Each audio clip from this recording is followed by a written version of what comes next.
Suku. I'm gonna start streaming on YouTube, by the way. If you want to pop over there, Lycos, feel free to keep going with what you're going. I'm listening. Okay, you got it.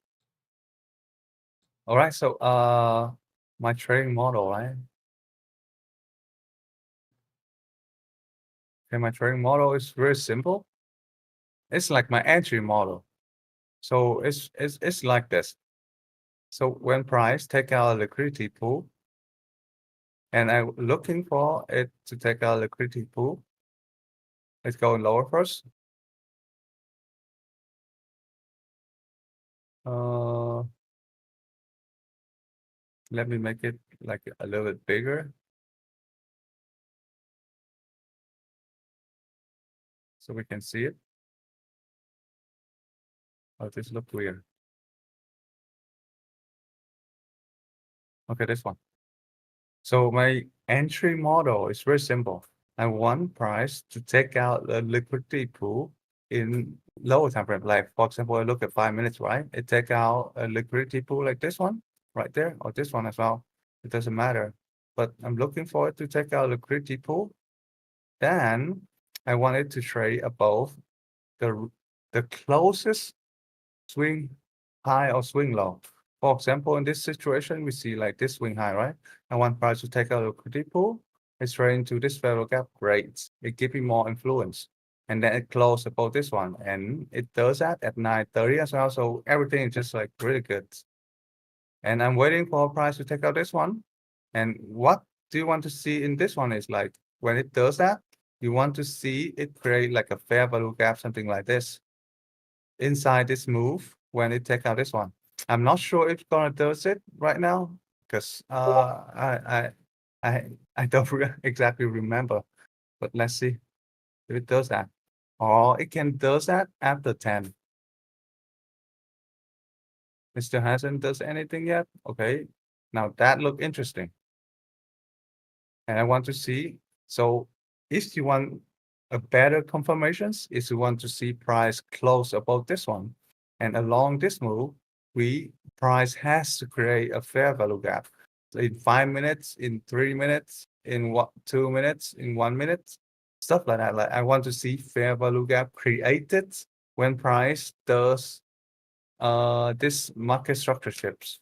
So it's trade lower and trade. So it's then I'm sorry. So it's in downtrend, like it's going lower and then it swept a liquidity pool. It closed back above a swing, a closest swing high. Then it give me a confirmation that like, okay, is the market is about to shift from a downtrend to uptrend. So that's when like, okay, I'm looking to buy. Look at this one. It's easier for people to do this, but okay, let's just say like this. So create a fair value gap, right? Let's see the next candle. Okay, we have a fair value gap. Okay, this is nice to me. We have fair value gap. We can enter trade right here in this fair value gap, this one. I always enter trade in fair value gap. And the stop loss gonna be this one right here. Because you see this fair value gap right here, right? Price can trade back to this fair value gap again before trading higher. So there's a chance that price gonna do that. So it's better if you put like a swing high right here, but I usually put down here. Sometimes it go lower, taking me out, and then What it's just rip. what's your definition of a fair value gap? Is it a price area that's only at one candle through it, or Okay, the fair value gap is like between the three candle. So if you see like this three candle right here, it create like this one, the space between the three candle. So for example, this one, this three candle, this 1, 2, and 3. Uh, yeah, okay. So the it's a price range of any three candles where that range only has one candle body going through it. oh yeah. So it's something like it's not balanced. So if the candles trade back and forth like this, So this range is balanced. So a fair value gap is something like, okay, price is a fair value at this range. So you can either buy there or short there. So the price is a fair value. It's something like that. Uh, if what is fair value gap? No, it makes sense. I was just wondering. I don't know if that's Imbalance caused by, is this hard to understand? Caused by imbalance buying and selling pressure with the, No, so I only ask because I think a fair value gap it doesn't have a super specific definition. It's just anywhere where price has like ripped through and not spent a lot of time. So your specific yeah, definition is you're looking in the 3 candle range, like this picture here. Yeah.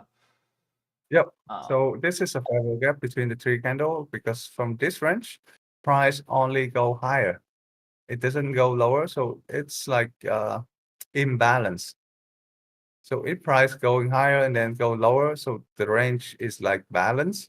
But if price only does one thing and then it leaves this one, it's kind of imbalanced, something like that. yeah. Yep. No, it's similar to how I don't know if you were in some of my streams in past weeks, but I drew out some like good buy levels for Bitcoin, and a lot of them came from just using the volume profile indicator on the side and seeing like Oh, what price ranges there's not been a lot of trading at. It's the exact same like core principle, I think. I think so. Yeah, I think Yeah, you. I think that's the same thing. Yeah. because it's just looking for like what is a price area that it didn't spend a lot of time in. It just ripped through, and therefore probably is going to revisit. Yep. That's exactly the same. It's similar. I'm sure I think everyone listening has heard about like the CME gaps on on central exchanges for the commodities. Um, I CME forget gap. what the name of their Bitcoin asset is, but yeah, A gap yeah, like this. CME, not C, but yeah, still actually, yep. So a gap like this, like when I That's look like at a more this, extreme version, but same fundamental principle is what you're talking about, I think. so price likely to draw into this gap because it's imbalanced. Yep. Price only, it's not even like in this one. This one is blank. So it's likely to draw back here to like balance it, something like that. Type in a CME gap instead of C. CME. Yeah, you can see a lot of examples, and they almost always come and fill themselves. So the way what CME is, it's a TradFi thing, which means markets close at night. So there's a lot more gaps that can sometimes be created.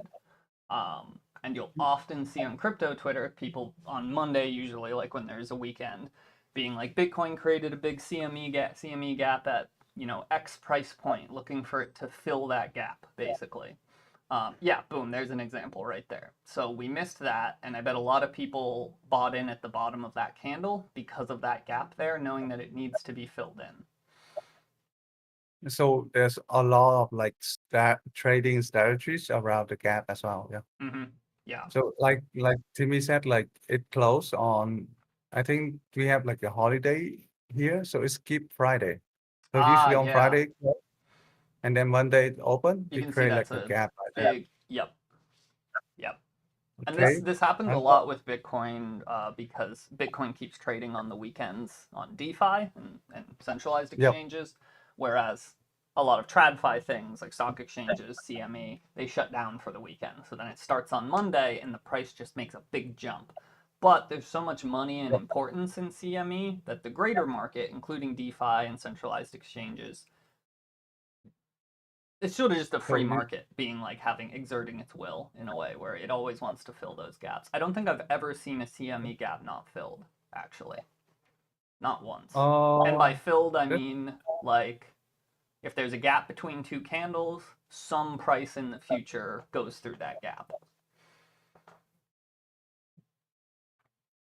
See, yep, you it's probably it won't differs find as you probably won't find any gaps on the monthly, although I see one actually in your highlighted gray area, left and down. So there's this a one. huge gap. Yep. Up. This one. Yeah, right there. And as you can see, it got mighty filled. Got filled 7 times over. 1, 2, 3, 4, 5, 6, 7, 8 times. Yeah.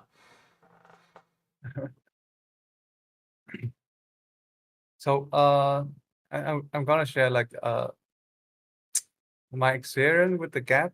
When you see like on TradFi and they don't trade in the weekend, right? They don't trade on Thursday, on Saturday and Sunday. You can apply the same thing with crypto as well. In Bitcoin, Ethereum, there's also a gap, but it doesn't show on the chart. But there's a gap right there. So that's why when I usually draw it, you see like a big blue rectangle right here. So this is the gap right there. So with the gap like this, it's the same with like a daily candle opening price. Why is lacking like this? Do you guys see this? Wait, I definitely don't see where that blue area gap came from. I don't see any gap.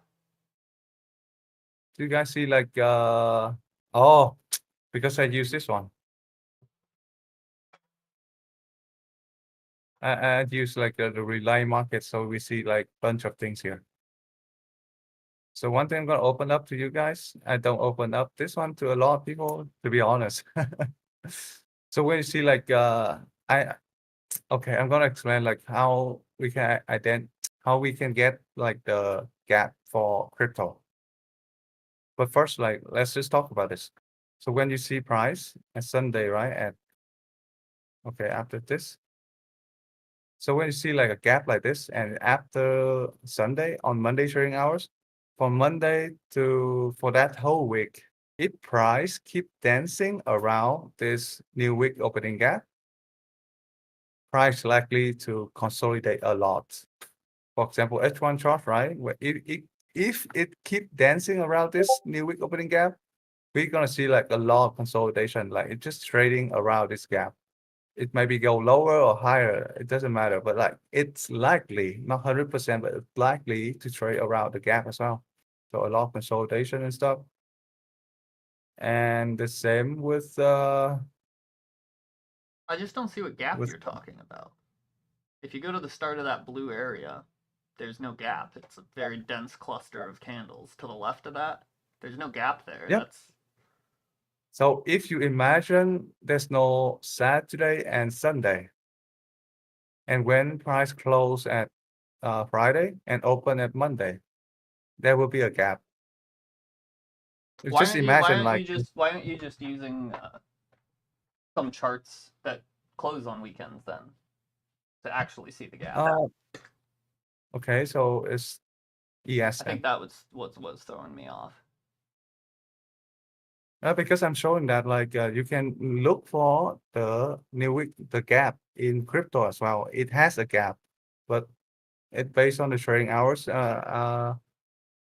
I'm gonna go into lower time frame to show you like okay from this range to this range, from this time to this time. You can draw out the box and it's gonna be like the opening gap. Okay. Let me just okay, let's delete this one.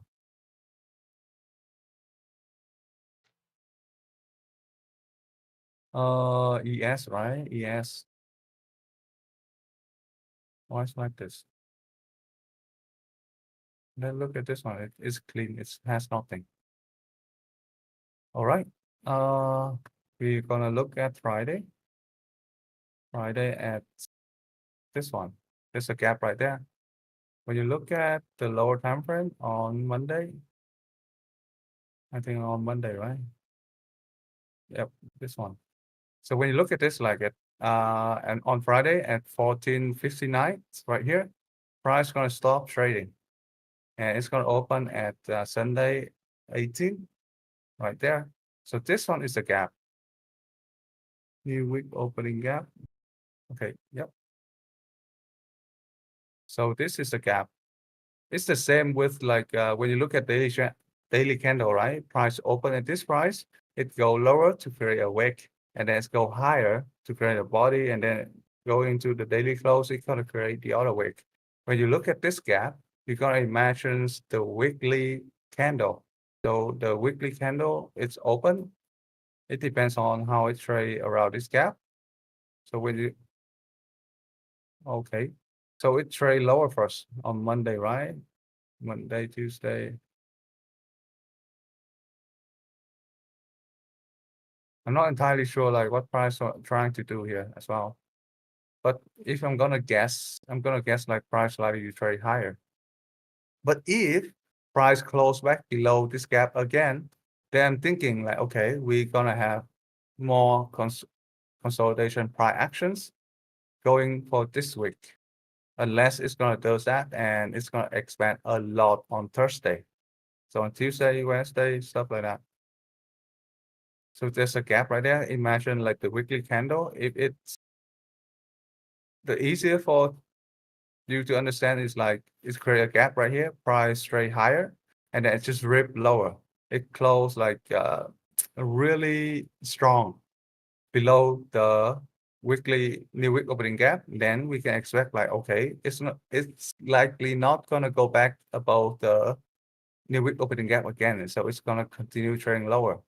And so that's what one thing for us to keep in mind. And then we identify like the daily bias and then going to like, okay, draw on liquidity on this one. And then it's going to lower, going to deeper and deeper to give us more informations.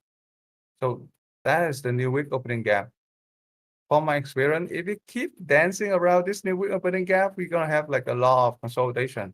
And then it's gonna expand a lot because consolidation lead to expansion. So yeah. What was I talking about on Bitcoin? I was looking at this 5 minute chart, right? Around this one. And looking too long here. Okay. Okay, we have like the whole thing lights out as well. So this day is not pretty. Like I said, it doesn't matter. It's not pretty because like when price does it at usually it does it at 9:30 market structure shift after that and then 10 at at 10 right here to 11 it's gonna expand like a lot, not like the whole daily candle like a lot but like when you look at M5 minute chart it's gonna expand a lot. So when I have this right, what was I doing here? I don't remember. From this range to this range looking for okay, looking for price trade to this one. Oh dear god.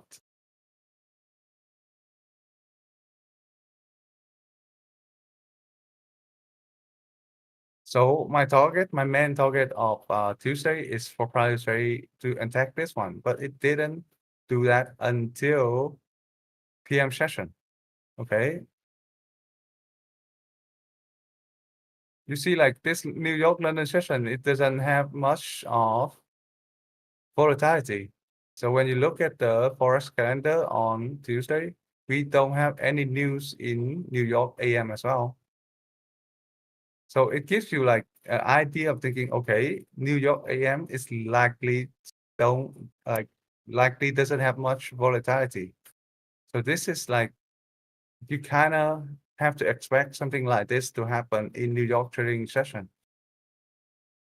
But what that usually happen at 9:30 is go lower and it's go back above this one. There's a fair value gap there. I enter right there. My stop is right there. My main target is this one. Let's just say like it not consolidate like this. My main target is this one, but from my main target, I also have like a smaller trading targets from this trading range to here. So when I look above it, the closest liquidity pool, when I look at price like this is right this one. So for example, when price trade to that one, I can take like depends on how much you want to take off your trading positions. For example, I take like 50% there and 50%, then 30% here, 50, 80%, and then you can leave the rest for it to run to this buy side because that's the main target. But I would usually like take a lot of my trading off when it's past my trading hours. This one is 1.8 as well. So this one is 4R. I kind of mess up like what's my agenda again? Trading hour, my trading model. So if you notice a lot like at 9:30, it gonna does a fake move. I don't know like if I'm confusing you guys, but like if you have questions, just ask me at the end because I'm gonna look at the chart at the end and answer all of your questions.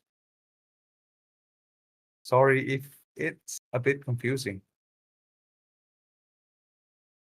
Okay, I'm gonna explain something else. Like when you look at this one at midnight opening price, and for example, this one is 8:30 opening price.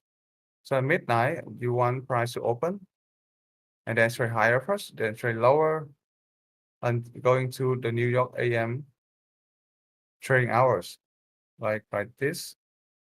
So it's create a wick, right? And at New York AM, you're gonna expect it to create the body. So at 8:30, it's gonna open price at 8:30. You also expect at 9:30, price gonna create a fake move.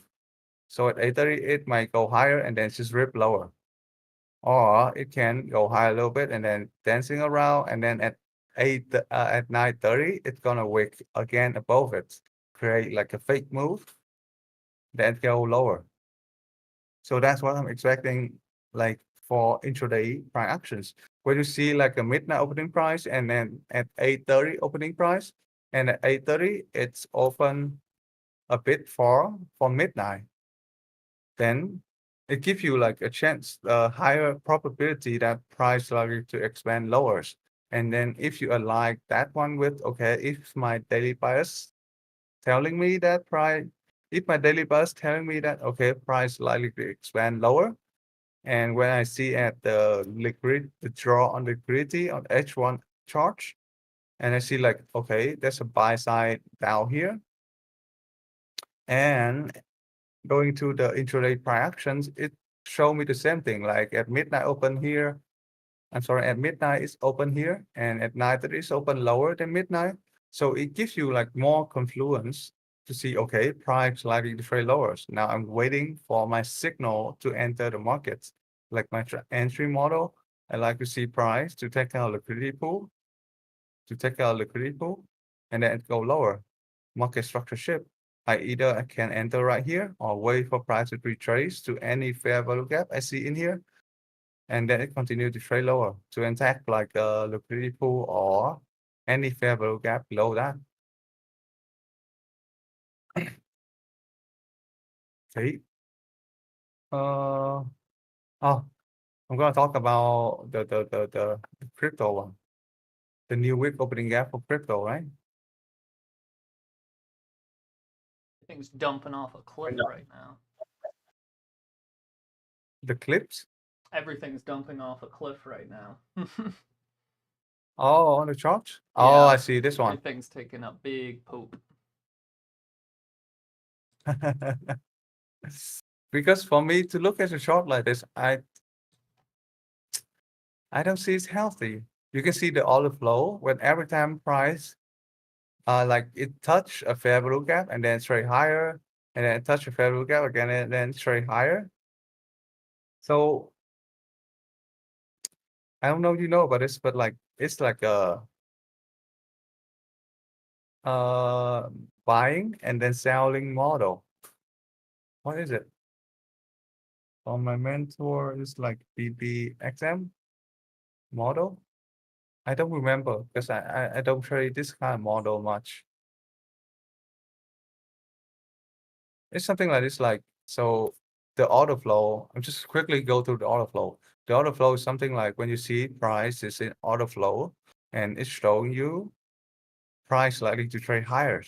So it take out every time it trade to a fair value gap and then it react quickly and then continue to trade higher. So it's like buy model. Uh just imagine this whole range is oh I'm gonna delete this one. So just imagine like this is at 10 and this is at 11, right? So when price just expand higher, take out a liquidity pool, it close above this one, market structure shifts. I'm looking for price to trade to any fair value gap for me to enter, to looking for price trade higher, something like that. Okay, so and when you see something like that, you look for order flow, and usually happen in at 10 from 10 a.m. New York local time to 11 a.m. New York local time. Every time price tags a fair value gap, you buy right there. Just you look for price trade higher. For example, this is my main target, and I see the order flow, right? So every time price tags a fair value gap, I'm looking to buy. It tags a fair value gap again, I'm looking to buy until it reach my uh final targets, something like that. But this is kind of advanced stuff, and you gotta know what you're doing. Like you gotta know, okay, I'm really confident that price going to this level. It's gonna attack this liquidity pool, and then you're gonna apply. Okay, I see the order flow is kind of happening in 10 and 11. Okay, I'm gonna enter. I'm gonna do that, something like that. And then when it does that, check out this one. And so this is a buy model. It take out this liquidity pool. I think it's gonna likely to go a bit higher before it's going lower. Oh yeah, it's likely to go higher. I think so. It take out liquidity pool and then it swept this swing low right here. The market is now shift from uptrend to downtrend. Then I can look to shorts. From here to here, I'm gonna look to shorts. I'm just saying like what I usually see when it give me a signal. Okay, so it trade below this one, it closed below this one, create a fair value gap. I'm looking to short. And when I look into short, where's my target? My target's right here, from premium to discount. The closest liquidity pool I can see in discount is this one. This swing low right here, below 0.5. So this is the buy side looking for price to attack this one, trade to this fair value gap. And it depends on like how strong is your bias. If you think like price gonna trade lower, so this one gonna be my second target. My third target is this one, this liquidity pool right here, this swing and this swing. And possibly like if you see like a big equal low down here, so you're gonna look for price, take out that one as well. Something like that. Now we're gonna look at like the new week opening gap for crypto. I don't see a lot of people use the new week opening gap for crypto. I think they don't know about it. Don't know about it because they don't see it on the chart, so it's not there. But when you draw it out, you could see like if price dance around the new week opening gap in crypto, it's likely to dance around the new week opening gap for the next day and maybe the next day, stuff like that. But if it expand like rapidly from the new week opening gap, so you're likely to see that price not gonna touch that new week opening gap again, and it's gonna continue to expand lower. Uh, where's Monday? This is daily. Oh, let's look at hourly. Monday. Monday. I'm gonna look at M1 because only on M1 I can draw it. I look at 18 on Sunday.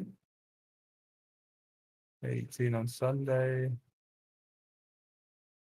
18, the opening price at 18 to the closing price on Friday at 1659. 1659 is this one. To the closing price right here. I'm going to expand it. And I have my new week opening gap for crypto.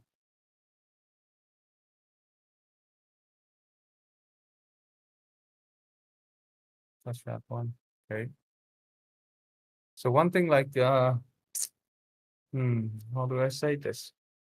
If you could just imagine the new week opening gap is like support and resistance, if it's easier for you to understand. So yeah, something like support and resistance. When you can see it like this, support and resistance. So it keep dancing around this, it's gonna likely to retrace, likely to consolidate, but it expand like a lot higher. It's not likely gonna trade back to the new week opening gap again. It's not 100%, but it's likely it's what's gonna happen. Measuring model, the risk management. Oh, this one look disgusting. Is that like the New York the New That's York lunch? no, that's what just happened is just a crypto thing when the market wants to liquidate over leveraged people. So anyone who was short just got fucked, and that's basically it's simple as that. Like I'm not even kidding. Market makers literally organize and do this kind of thing. So like they know they're near So a high. There's probably a lot of long or shorts across different exchanges that were in jeopardy, and they all sort of agreed like let's pump the price really hard real quick, and then it'll reset. But just yeah, to it's be kind of honest, I was crazy. looking for to be honest, I was looking for price very lower today, Timmy. Hmm. But the intraday fractions probably keep dancing around the midnight opening, and I don't think okay, price not likely is not gonna like in my favor, so I didn't take a trade. It But kills me how do you never draw trend lines? Really?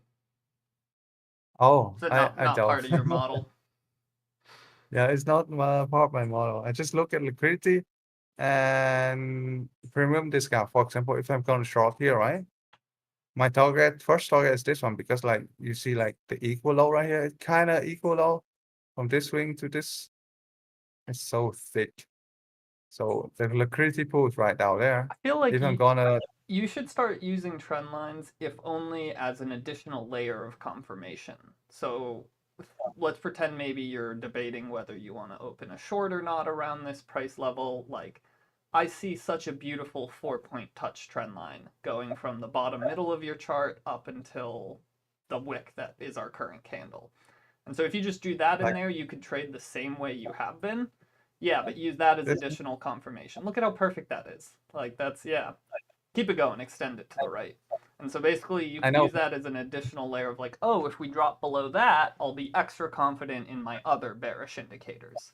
Like stick with your core strategy, but I think it's always good to add extra layers I of know, but like like the go thing ahead. is like when you zoom into lower time frame and you have like too many things on the chart, it's really hard to read the prior actions. So for example, when I look at what I look at in 5 minutes, it's a lot of things in here already. Yeah. If I keep adding things up here in here, it's gonna like be so much harder for me to look at the prior actions and the charts. When my mentor Trey, he doesn't have any of this at all. He only have like the buy side and the sell side, and that's it. Because he get used to it, he know like okay, this is the fair value gap. Price gonna from this trend to this trend is like okay, the trading range here and stuff like that. It's so clear to him. But like for me, Right. I need to draw it out to see. But if I have like a trend line, and if I have like a indicator as well, it's just so many things to look at. And because I had to maneuver from 5 minutes, 50 minutes, hourly, 1 hourly, hourly charge, and from Bitcoin to Ethereum as well. So I have like 3 time frame on Bitcoin, 3 time frame on Ethereum, and 3 time frame on dollar DXY as well. So just so many things to look at, and like if you keep adding stuff in, and just Yeah, that's fair. it's just like it's hard to see things. Yeah.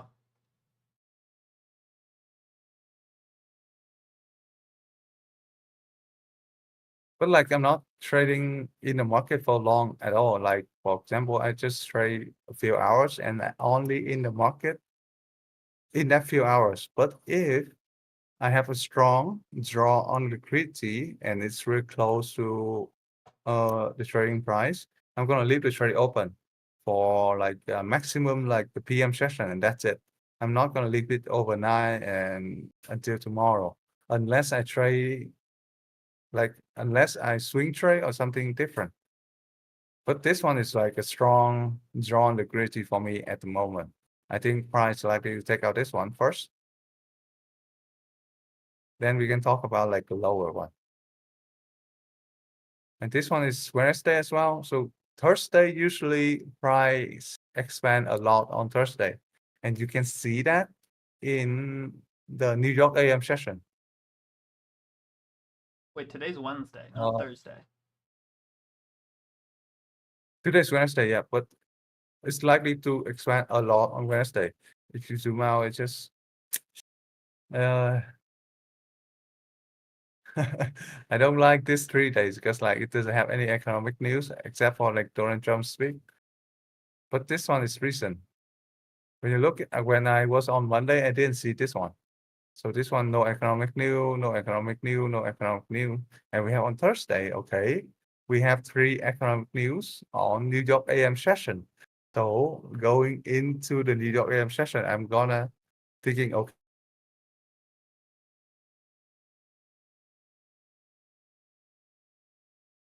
Wait, I think your mic just cut out, Lycos. Can't hear you suddenly. Like middle of your sentence. It went away. Lycos, we can't hear you. Wait, can you guys hear me or him? Audience, let me know what's going on.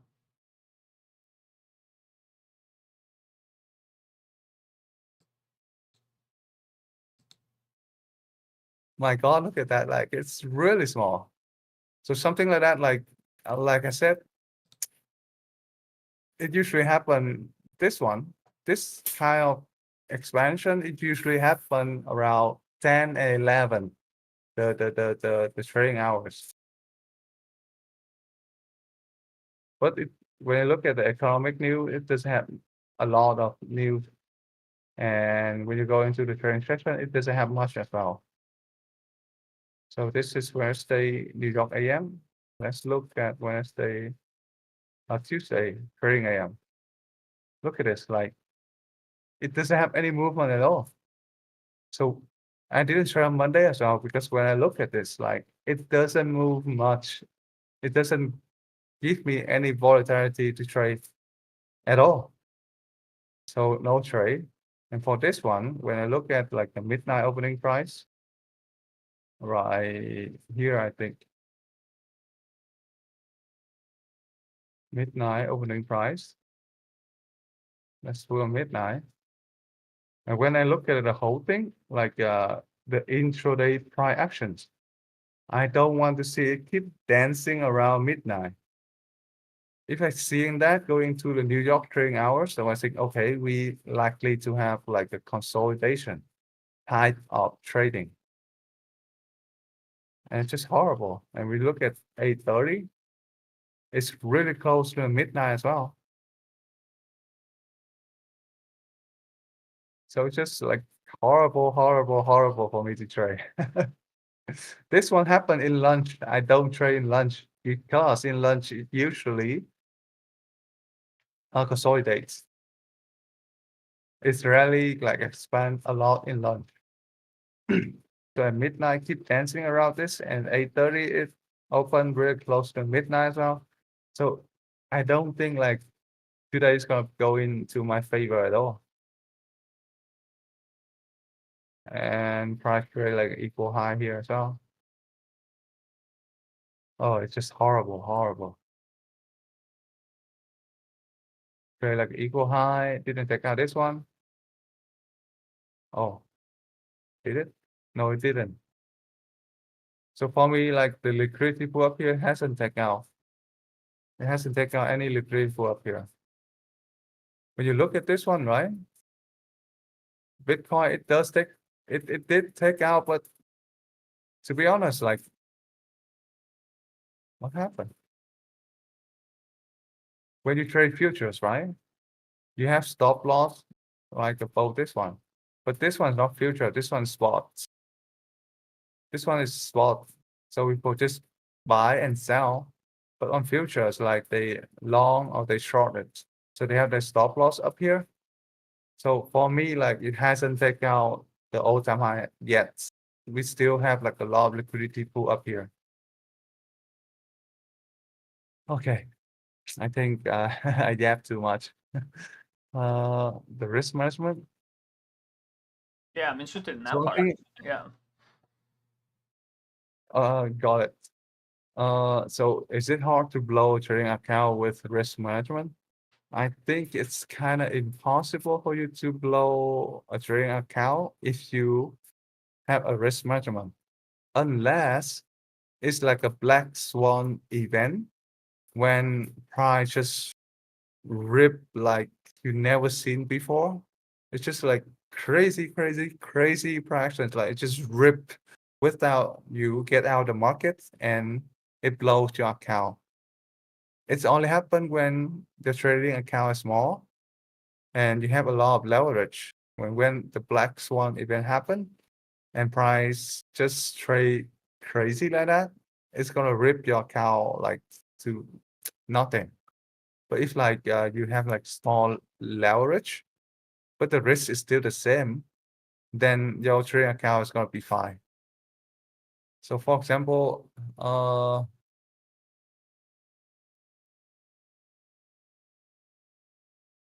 let's just say it by words. For example, you have like 1,000, right? You have like 1,000. Let me open shit for it's gonna be easier. Oh no, not this one. Hide your eyes. No.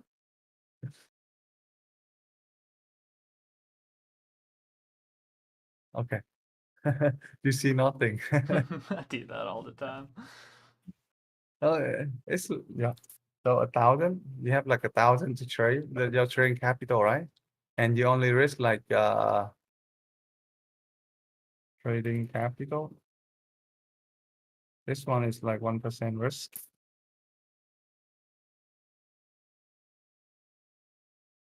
Equals one multiply for 0.01, right?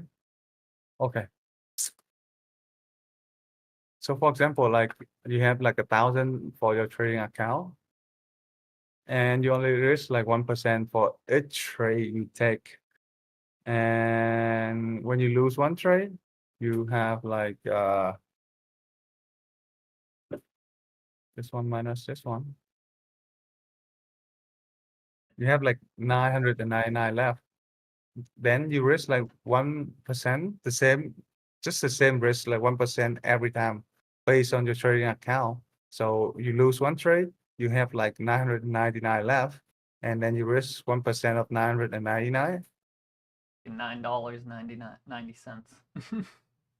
They have Yeah. $9.99. So even if your trading capital going like lower and lower and lower and lower, you only risk 1% each trade.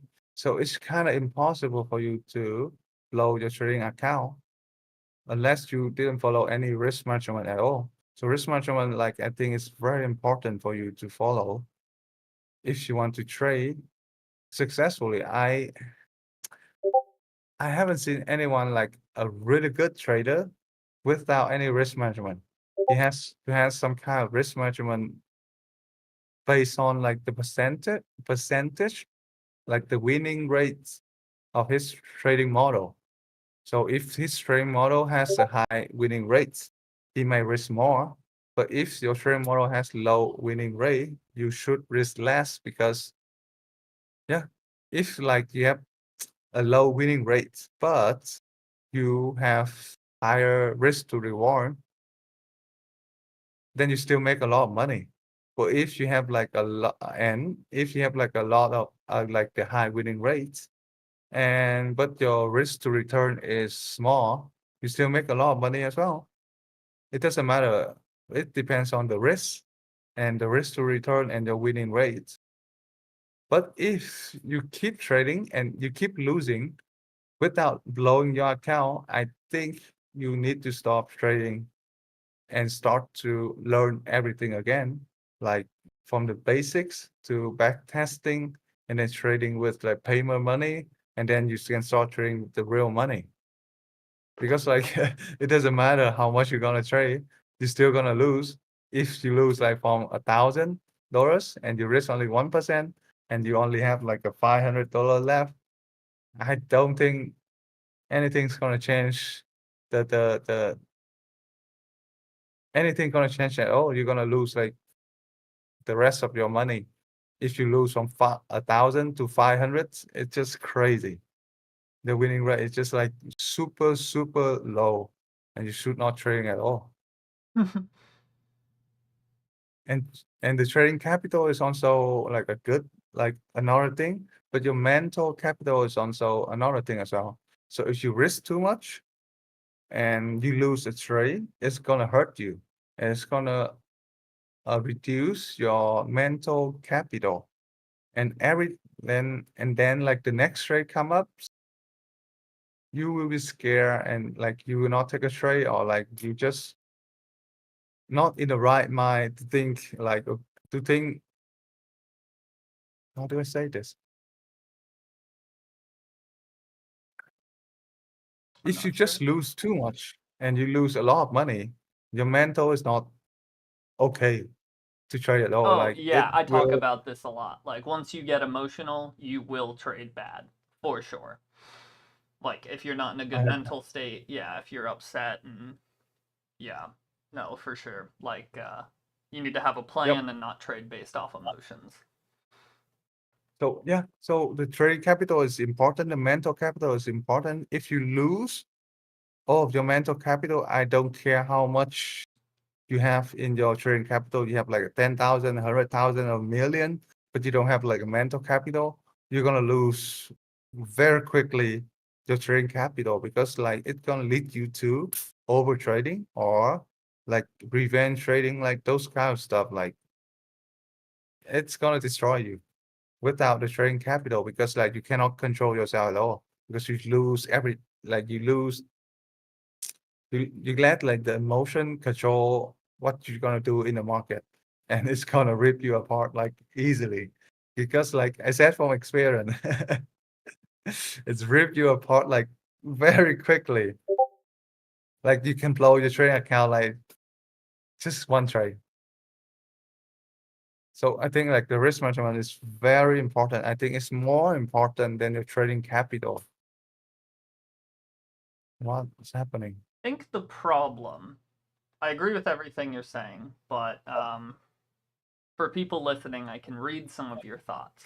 So, one of the issues that people have in Web3 is a lot of people are in Web3 because, like, it's sometimes just based on where they live, based on what they're interested in for a job, economic situation, regional, whatever it might be. Um, it's a potential way to make a good amount of money that you otherwise probably wouldn't be able to, or you would be able to make it slower. So a lot of people come in with not that much money, and in crypto, setting like a 1% stop loss. So if you're trying to do risk management and you're only willing to lose about 1% on every trade, that's only going to really work on coins like Bitcoin and Ethereum that are large enough market cap that they're not super volatile. But they're not volatile enough either where people are actually going to make that much money. Like if someone puts in $500 into Bitcoin, it, it'd be like a pretty big Bitcoin move for it to go up 10, 20%. And that person's only made 50 or $100. So they're then going to be drawn a little bit more to altcoins, right? That have bigger swings. If Bitcoin goes up 10%, hopefully certain altcoins will go up 20, 30%. But then the problem with those is if you set a 1% stop loss on altcoins, you're going to get stopped out 9 times out of 10. So then people are like, okay, well, since this coin's more volatile, let me do more like a 5% stop loss, right? And then you kind of, then it gets into what you were talking about, where that's how an account can quickly blow away. I don't have an answer here. I just think that being aware of this psychological trick that Web3 plays on you can help you do better risk management. Because like everything Lycos here is talking about works perfect for larger cap coins, stocks, Bitcoin. But a lot of time when people are getting into Web3, they're not starting with enough money where they're going to make much of a profit trading Bitcoin, right? They're not looking for a 5% growth on Bitcoin. They're looking for a 200% growth on some bullshit, which is that's a problem in its own right that we can't control, right? Yep. The general attitude of Web3. Um, so, like I said, I don't have an answer to this. I think Lycos is totally right, but I think it's good to keep in mind. So, um, yeah, different things in So crypto are very different in terms of volatility, and that should very much factor into how you trade. And also, I guess let me just say, don't be greedy because of compounding wins. So maybe you do only enter crypto with $500, and so a 10% rise on Bitcoin doesn't excite you that much because you made only $50. Well, guess what? Now you have $550, and the next time Bitcoin does a 5% raise, it'll be worth $55 instead of 50. And over time, it can build up. You don't have to use leverage or trade meme coins. You just have to be patient and follow a strategy. Um, or you absolutely can trade altcoins and meme coins, but again, be patient with them, be responsible, have a strategy. yep. So like Timmy said, yeah. Mm, about the risk, like So wait, what's this the line we're risk one. currently on right now for price? The 0.5 MW is how you have it marked? Is this Oh, the it's monthly for open? monthly. The that one is Halfway through the month? the wick, the candle wick of the month. So what usually happen is like if price trade to this like the upper part of the wick and then close below that, I'm looking for price to trade lower. But like when you look at this like price trade really close to the all-time high already, Wait, I'm sorry. then I'm it just trade. wondering why you drew that line right where you did. Is it because it's exactly halfway up that wick? Or Yep, okay. Yeah. it's a halfway up of the wick right there. How do I make it bigger? That's true, Oh, right there. Sukumu. Yeah. Percentages are helpful to think in, but if you're working with $1 million, a 1% gain means a lot more than, one. So the amount of money does matter too. Good call, Sukumu. So that's why like trading futures open up for you to do that. So every trade you can enter 1% risk of your trading account. It doesn't matter like the the coin move a lot or move less, but it matter is like the positions that you enter the market with the leverage, you can increase the 1% to maximize the trade. Uh, let me rephrase it to make it easier to understand. So for example, if I gone along here, uh 15 minutes, 5 minutes, let's do 5 minutes. For example, from here to here is not much, right? It's like 2%. Let's just say from here to here is like 1.35%. But with like the leverage, like trading futures, I can enter example for here and my stop loss right here. So this is my 1% risk. For example, let's say like $10 and I target in this one.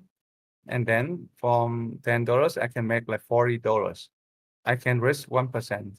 It's not about trading spots, but like for trading futures, you can risk like that. And another thing I want to talk about, but I forgot already. Completely forgot. What was I? Or Uh, I don't remember now. Like when I listen to you, I remember, okay, he mentioned like really good point. I'm gonna add more into that point. But then let's you keep see. Let me moving try on, and keep moving remember what on. I was saying. Like maybe I can jog your memory again. I was talking about altcoins, usually a little more volatile. Talking about how percentages kind of matter differently based on how much initial money you're putting in. Compounding wins. What else did I mention? Oh, You yeah, remember? yeah, yeah. I remember it now. Cool. So when you look at like Timmy mentioned like on Endcoin it moves a lot. So you can earn a lot more on Endcoin, but you can also earn the same thing in Bitcoin, Ethereum as well, just based on the leverage, like the risks you take. For example, if my account is big, right, and I follow my risk management like 1%, I can make a lot of money too. If you trade an coin and you risk the same thing, it's gonna give like the same return to you. For example, like when you look at this, right? When you look at Bitcoin and when you look at for like a big, large candle, it doesn't have like a lot of big candle. Usually, it's have like a tiny range like this. Yeah. So when you're trading, you look for like a small objective, but like the risk is still gonna be the same like that. For example, you risk 1% every trade on Antcoin, and your trading hours is just small like this. The same trading hour I apply for Bitcoin, I can apply for Antcoin as well. But Are you saying any coin? uh, let N me check coin? that. What are you saying? Any coin or N Ant, coin? Antcoin, Antcoin, And coin? and What? What word are you saying before coin? And Ant, old coin. My bad. altcoin. Okay. Yeah. Gotcha. Old I coin. still don't know what you were saying, but you meant altcoin. Yep, I'm sorry. Okay, no worries, no worries. I was wondering if there was a coin I should know about. My bad. Sorry. No worries. Cool. So it's just the same thing. Like you can apply 1% risk to anything, but for like on Bitcoin, Ethereum, there's a lot of small range. You don't see like a large candle a lot of the time, but you see like a very small candle many times. So you can like target like a smaller one, like a low hanging fruits, and then you can make more money. It doesn't make sense, right? Yep. Yep. I don't think it makes sense. Yeah. No, no, no. I get what you're saying. Yeah.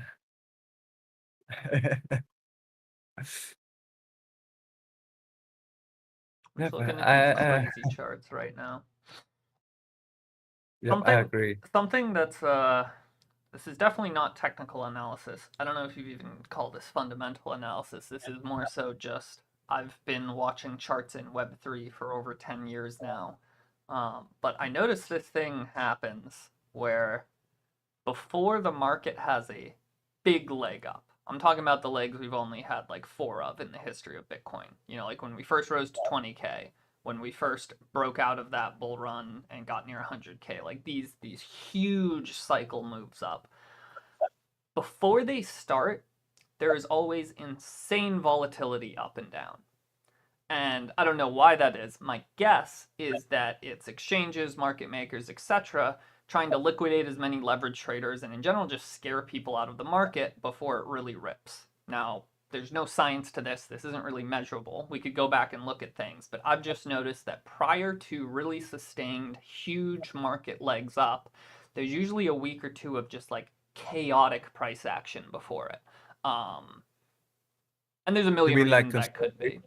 But like just a lot of the charts we've been looking at today, like you were saying, oh, these are ugly, or like how do you trade this? And you can just look at, I have this chart in the top on the YouTube stream for those who are on YouTube, and just like, what is this mess?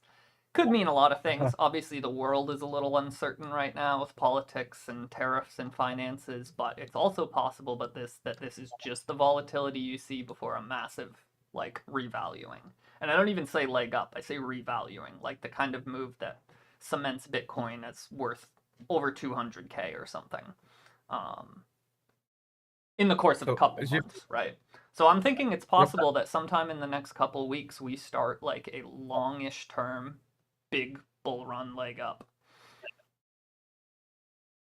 Mm.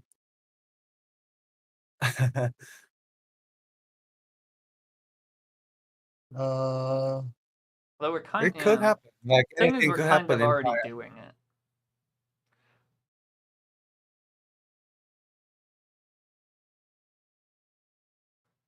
think a great example of what I mean, actually, if you want to go to like the daily and Daily. Yep. head back quite a bit in time. Um, keep going. Go back On to when we were like 3K. 3K. Yeah, Oh wow. like this area. Yeah, down here. There to the right, to the right. So this area. So up at the This top one, right? right of this. Yeah. Do you see the so more to the right a little bit. Keep moving the chart. Just drag it to the left. Yeah. So this sort of all of this area right here. What are some of the percentage swings on this? Can you draw a couple, measure with a couple things? Like this area was so, and in fact, Binance doesn't even show it, but there were a couple exchanges that had just insane. This is when the COVID announcements and lockdowns kicked in. I forget where it was, but there was one wick on one exchange that went to like $50. Yeah, that one right there. So this was because of COVID, right? But this and the area before it were so volatile with Bitcoin just bouncing everywhere. And what happened after that period of volatility? We ran up to fucking 80K or wherever the next leg was, right? So starting from that gray area you have back to the left of like the peak, you can just see how volatile it was, and then the explosion really happened, right?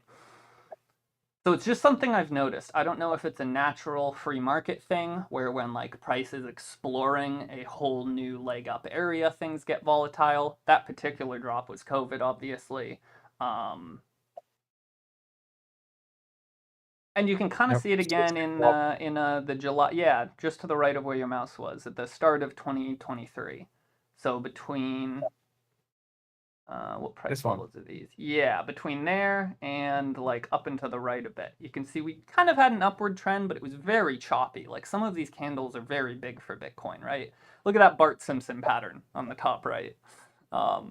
Oh, this one, the hair. Yeah, yeah, that one exactly. Yeah, like literally just goes up, flatlines, goes right back down. And again, that was sort of this pre-chop to a really big move up. Let So me whenever see I like see Bitcoin just acting like extra irrational and weird and like volatile, basically, I think it's usually because there's something big coming. It kind of happens in reverse too, right? We see extreme volatility at the tops of cycles as well. It's usually just shorter time frames, whereas bottoms of cycles, we see this volatility on the daily or even the weekly.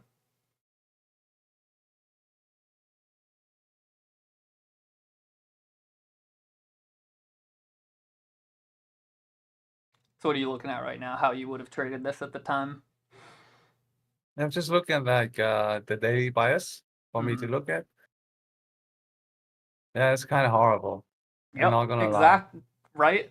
Just like you were saying with the Yep. charts earlier. Like, don't nobody go fucking open along because of this. There's no science to it. But I just have this gut feeling from being in this market so long. The most horrible looking charts and most chaotic markets come before the most beautiful bull runs. So for this one, like I look into short, short, short, short, short, short. This one may be a long because it swept out liquidity here. But the higher drawn liquidity is for from premium to discount. So this level gap right here. So still keep that in mind. And oh, it swept out this one. So the next candle look for price rate higher. Okay, this one got a base on like intraday per action, right? Looking for price rate high, but it ripped back below. This close below this daily fair gap again. So looking for price rate lower. Next candle attack that again. Trade lower. So looking for trade lower for the next day, nothing happened. This is 0.5, right? 0.5, not this one.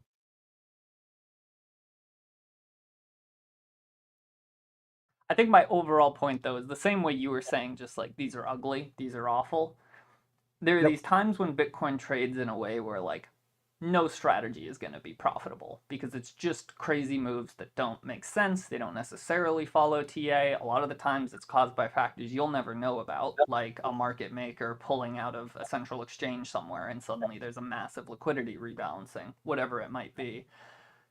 And Yeah, often yeah. these So areas come right before big bull runs. Not always, but it can also based on like the black swan event. So some event like it's has like a strong impact on the market and it just rip.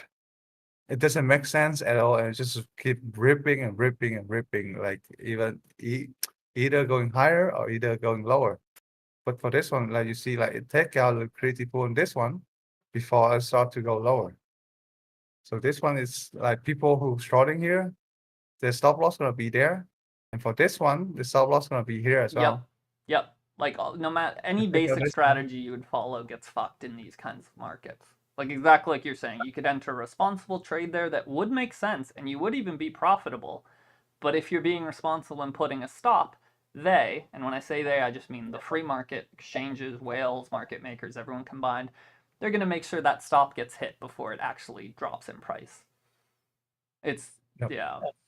Just like that, the COVID crash we were looking at earlier, that was obviously caused by a real world thing, COVID, but it also had the effect of liquidating a shitload of people that otherwise would have held one of the most profitable longs of their life through the following like Bitcoin pump. They should have taken some profit. Yeah, yeah. New highs, but no holiday in the soul, says Ramalka.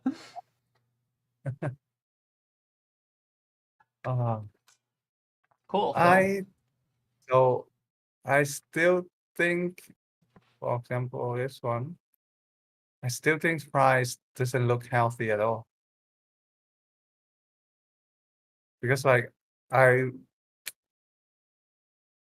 because something like from this move to this move, price hasn't taken out any liquidity pool at all.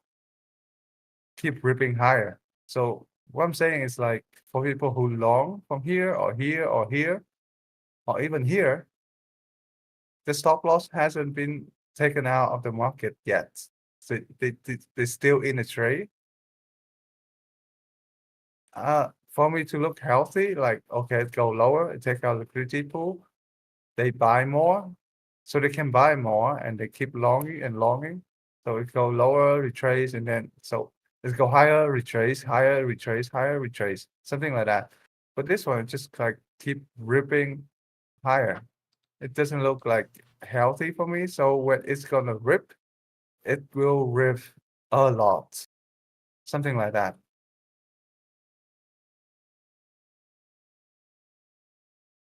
I don't know, is that like right or wrong? I don't know, but it just doesn't look healthy.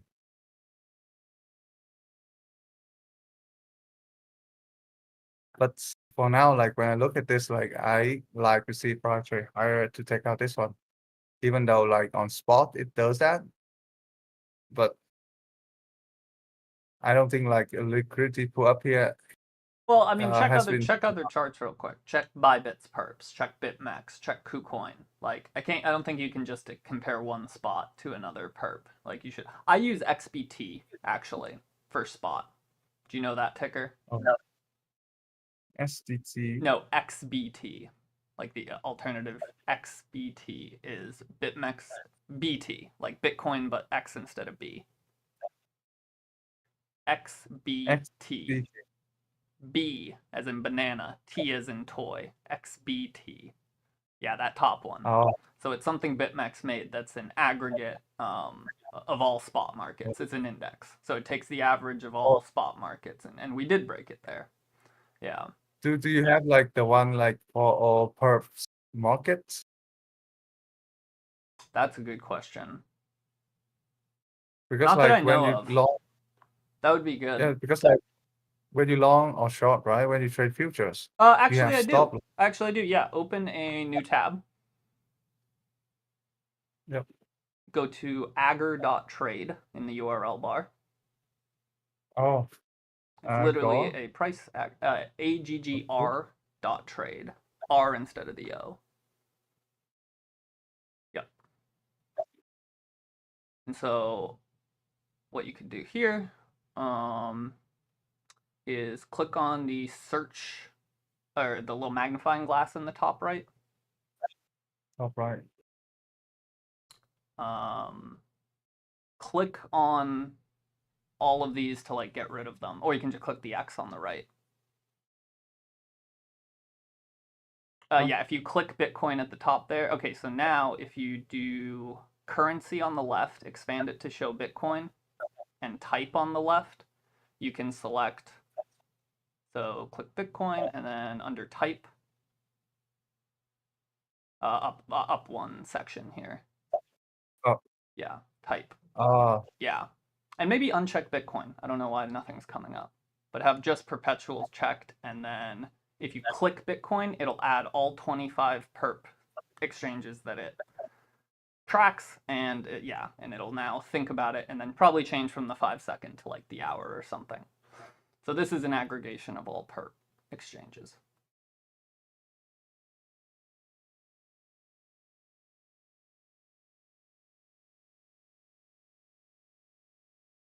I still hasn't figured out to me.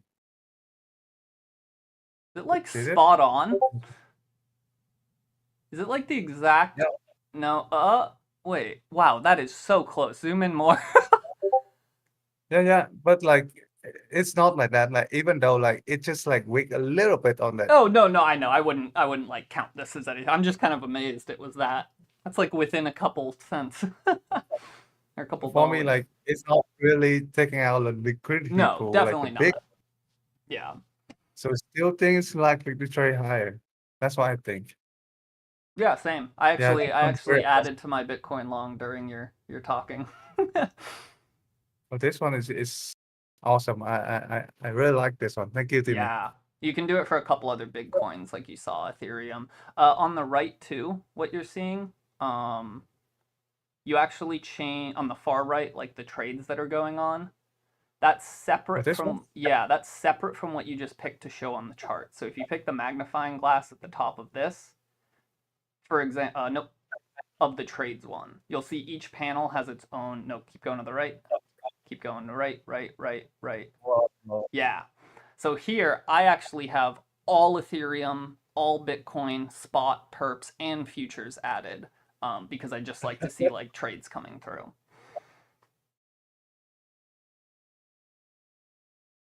And so this will only change what you see.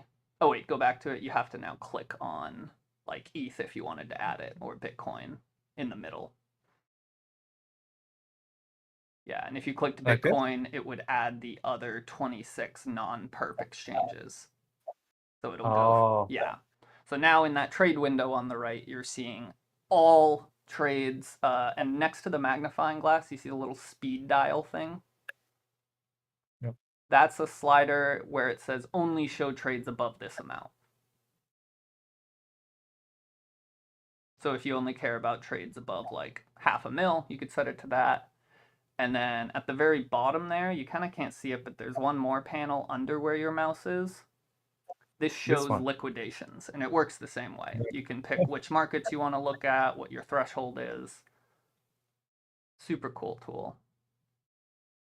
I agree. I like this a lot. Yeah. I wish it added some of TradingView's like drawing tools and indicators, but it's still great on its own. This. Sukumu, mainly YouTube and communities on TradingView. Sukumu asked how I like learned trading. Started on YouTube. In fact, like I remember there was this one particular crypto YouTuber I used to follow, and the second day Binance launched, he had been sponsored by them and had a ref link, and I signed up by it. I was one of Binance's first, like, I think I was within their first 15,000 customers. And I learned a lot from him. And then I had a long period of time where I used TradingView a ton and was always looking at ideas, making friends on there, having DMs, talking with people. And then YouTube videos and talking with people I met in Twitter, Web3, here in Discord, like Lycos here. I kind of learn from anywhere I can. I've never taken like a class or anything formal, no. Yeah, you can learn anything. Like you just need to find like the right person to learn from. Yep. And you just need to enjoy learning. Like you've all heard me say, I think one of the biggest skills you can ever get is being good at learning, like knowing how to learn something new. That's a skill in and of itself. And now that we have the internet, anyone can learn anything on their own for free with Google. It's kind of crazy. But who you're learning from matters a ton for something like this. For example, I bet some people learned trading from BitBoy, and I bet they're not doing so well. Oh, dear God, that guy. Is he in jail now? I haven't heard about him in a while, which is good. I'm glad. But wonder what's going I on. honestly don't pay attention to him much though. Yeah.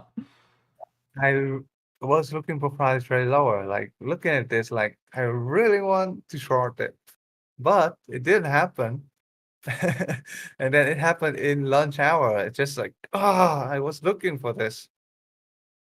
Do you want to I know a really Do you hope. want to know a stupidly simple strategy that works more often than it What is should? it? Like over 50%. So if you're on like anywhere between the 1 and 4 hour candles. So if you zoom out a bit here, literally whenever you see a single abnormally big candle, trade against it. So like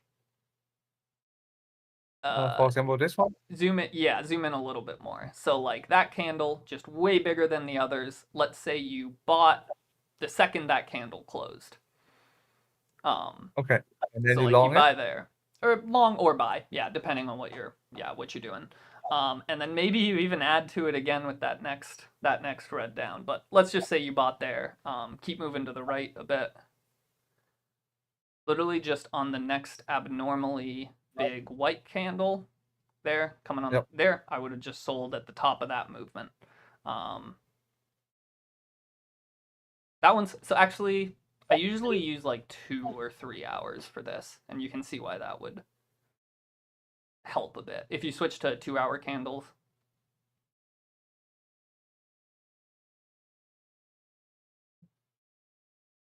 Yeah, That's it okay, for this this one. is a bit clearer. Yeah, so right, like that was an abnormally huge move up. Let's say you sold the top of it. That was an abnormally huge move down. You could have bought again right at the bottom of it. Um, With this one. yeah, I think. Hold on, let me. I'm not describing like a fully fleshed out trading strategy, more so just a trend I've noticed where quite literally if you just uh here, let me take over the screen share real quick actually. That'll be good. Be easier Yep. than this.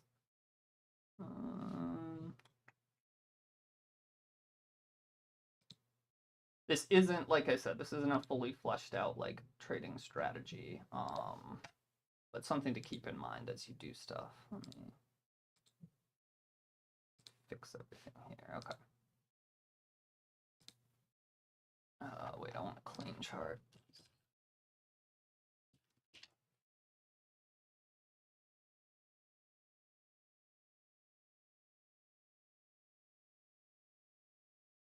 I'd normally just use Agger, but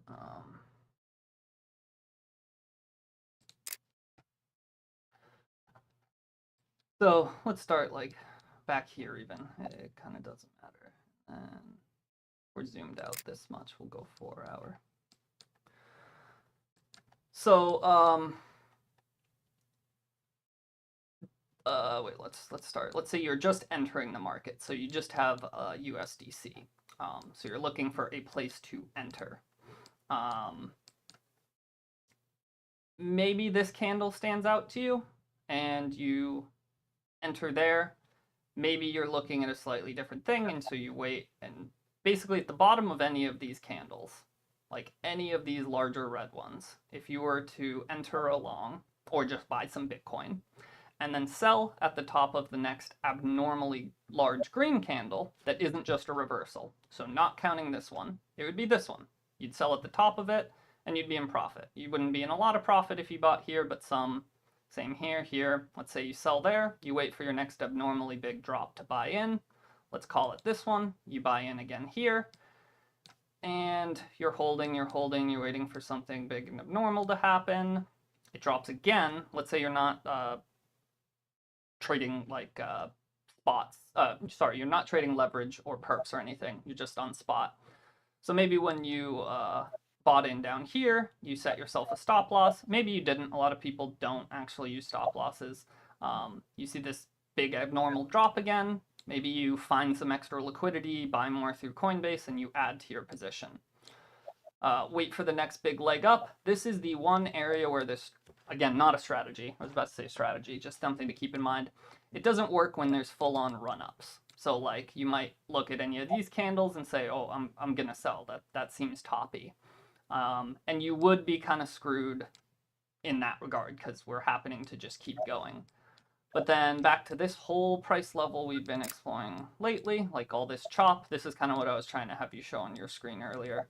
Again, just you should have your own real strategy, but to kind of supplement that, huge red candle, say you bought in, maybe this would be where you'd sell. If not, probably this. This is a big move up. And then in here, it gets really easy. When Bitcoin's this choppy, like this, you can just see at a glance how different this price action is to pretty much everywhere else. Similar to like right here, very different. Kind of the same thing. Like it feels silly because it's so simplistic, but abnormal candle up, sell, abnormal candle down, buy, abnormal candle up, sell, abnormal down, buy, up, sell, like, and it's way easier said than done, right? You don't know when these are going to end. But I think my point is like Bitcoin in general is not like other cryptos in its volatility. And for the most part, it's usually going to stay in a some. In fact, let's look on my own daily. Yeah, let's look on daily too. Again, the place where this wouldn't work is big run-ups. If you sold there, you might be a little upset, although you would have time to buy back in actually at a lower price. But for areas where it's choppy and rangy, the same thing works. So somewhat abnormal candle up. No big red ones actually. I guess this one actually, almost didn't see it. Maybe you'd sell there, look for your next big green candle, or next red. See, I'm even getting backwards now, sorry. Red candle, maybe you'd sell. This green candle I wouldn't count because it's just a reversal, it's right next to it. So maybe you bought in there. Maybe you were patient, you waited for here. You see another. And when I say abnormally large, I literally just mean think of what the average candle size is here that you're seeing. You know, the average one is probably something this big, like out of all the candles on this chart. This one's probably 3 or 4 times larger. Maybe you'd sell there. Again, pretty large drop. Maybe you'd buy back in. If not, maybe you'd buy here. So like, why am I saying this? Why is this helpful at all? Because it's the most basic, the thing you all heard when you very first got into crypto is like buy high, buy low, sell high. Pretty easy, right? Obviously you need other strategies like what Lycos was describing, the strategies you've seen me use with trend lines, indicators, volume levels. But there is a certain, like for example, I'll tell you this morning, this run up just looked so crazy on what would I look at? I think I was on the 2 hour. Yeah, so this looked just like this to me. So I actually closed part of my Bitcoin long there. And then similarly, when Lycos was doing his presentation, this candle just looked abnormally fucking huge dump out of nowhere, right? And I re-added to my long somewhere down there. I didn't even really look at price levels. I didn't really look at trend lines. I didn't look at indicators. I just was like, this is too volatile and is going to retrace. Like, this is not how candles look. Now, the one thing that would have fucked me there is if selling here would have fucked me if this was the start of one of these, right? So if that was just a leg up and then we just kept going and kept going, I would have struggled to find another entry point. But that's why I didn't close all of it. I reduced my position and took some profit, left some in case it does keep ramping up. Yeah. I did close some of my spot as well. Up here. Not up there, like the swing low, the recent swing low. Down here.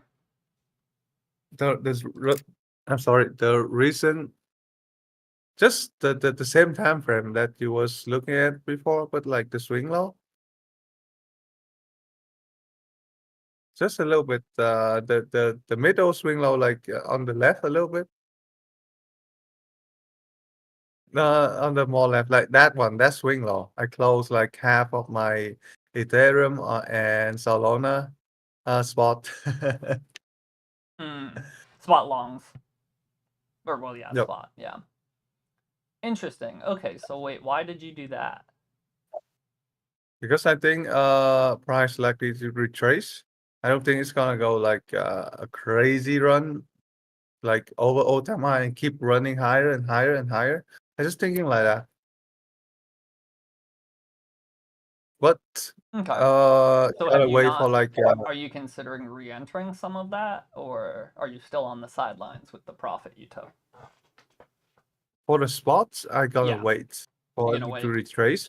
Okay. If the all time high hasn't like been taken out yet on the perp exchange, I'm still gonna keep like the remaining of my positions.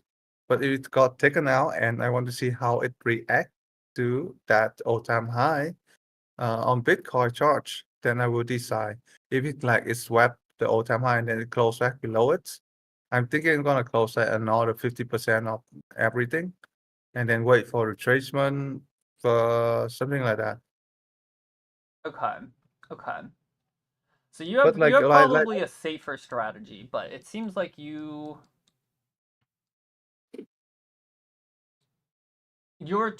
trading a little bit of potential profit for more risk management, right? Because your strategy is like, let me enter along when we've broken a high level, correct?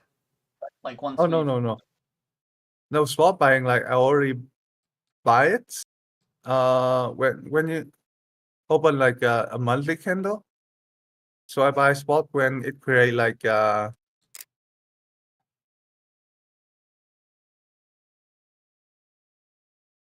one, like the swing low.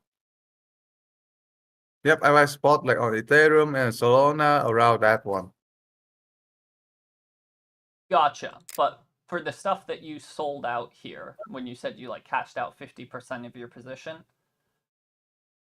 Yeah, because like on my daily, I was looking okay. It uh because my today my daily bias, I was looking for price to trade lower, and I was thinking, okay, it really close to all time high as well, and price is kind of close below like an old high, not like all time high, but like an old high, yeah, and I was looking, okay, today my daily bus is looking for price trade lower, and the rest of the week, like the next week, price likely to consolidate as well.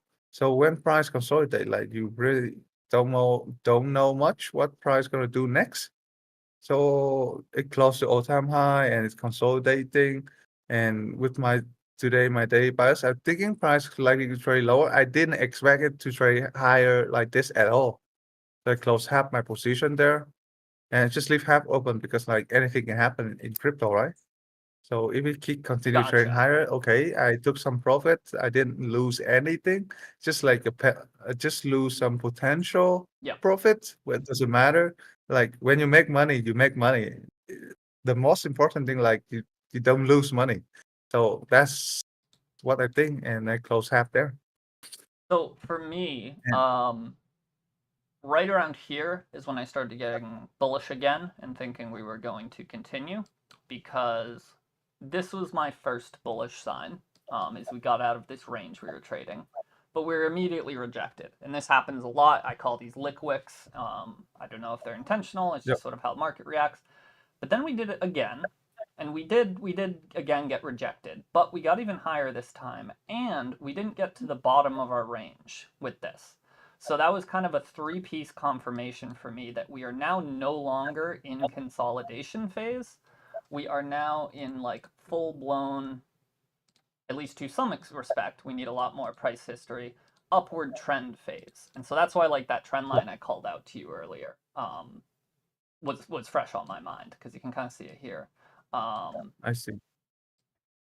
so that's sort of where my mind is at, and it's why I added to my long right here. For example, we haven't broken any of this trend. We're still sort of here. In theory, as long as we don't fall out of it, I'm buying like the bottom of the trend. Um, Got you. it doesn't always work like that. Here you can see it kind of faked. Like if I were trying to use the same strategy, it wouldn't necessarily work. Let's see. So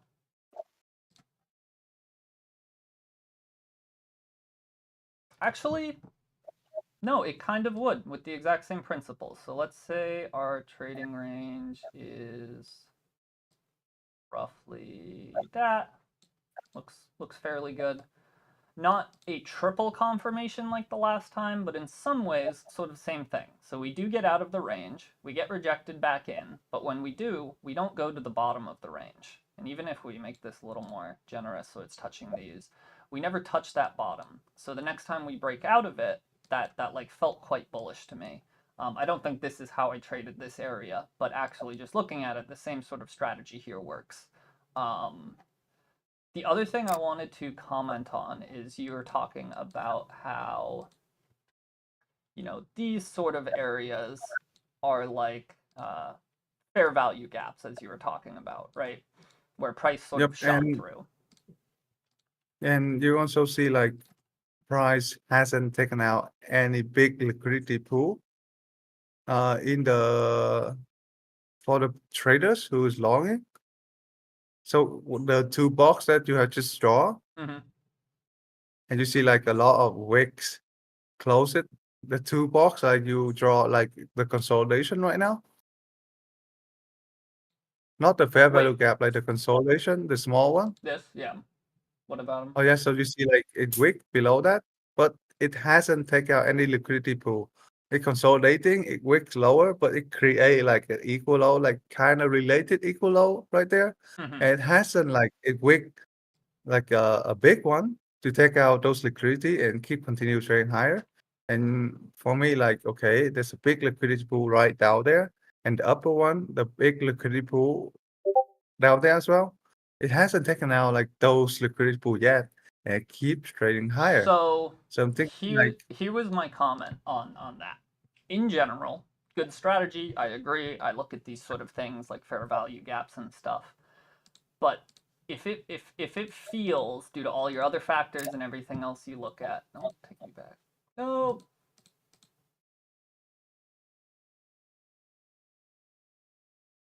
What have I done? Do I still have my lines? Yes, cool. Still something to keep in mind for sure. Like if I had, let's say, like fully exited position somewhere in here, I might have bought back on this little wick right here because it at least started to touch into that gap. But there are times in crypto where these don't matter. Two main or matter less. Matter less. They always matter. One, if this was purely new price exploration, they would matter a lot. But the fact is, they're not a true gap because we've traded in this price range a lot before. Again, still matters. Everything like this said is still accurate. But in my mind, it becomes way more important if these were levels we hadn't traded at before. So, for example, here, when we were in new area, you see this big old huge gap made like here with this price area. And you can see we kind of perfectly filled that. We did a lot of chop in that area. I'm not as convinced these gaps need to be filled again because they've already been explored and it's possible the market is saying we're done with these price levels entirely. We're leaving these in the dust. We're not revisiting them anymore. Kind of similar to like these sorts of things. You could argue there's gaps here. Look, never gets filled because it's the start of a big bull run. You can maybe argue these gaps similarly. These ones did get filled actually. Let's go back to our big launch. I need to switch to day. So again, I want to make it clear, like not invalidating anything like I said. It all definitely applies. But again, here's some good examples. So price gap, price gap.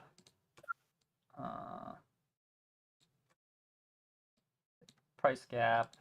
There's like a couple areas that don't really get filled again because it's not the first time we're exploring that price area.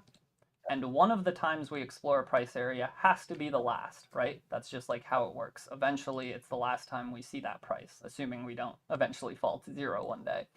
So all of these gaps, if you had been trading around here, and you see this gap and you were waiting to like buy into it, you might have missed the entire bull run, right? It never refilled that gap because we have already spent tons of times exploring that price level, and the market is now deciding we are pricing this asset above it.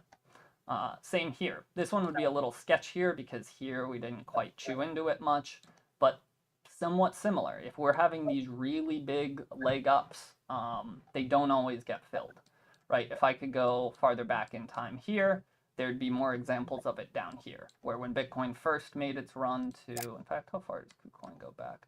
Not far at all. If we went back to the initial 20K run, you'd see a ton of it. There's tons of price levels between like $800 and 3,000 that we just never explored again. We shot out of there, and that was that. Go back to here.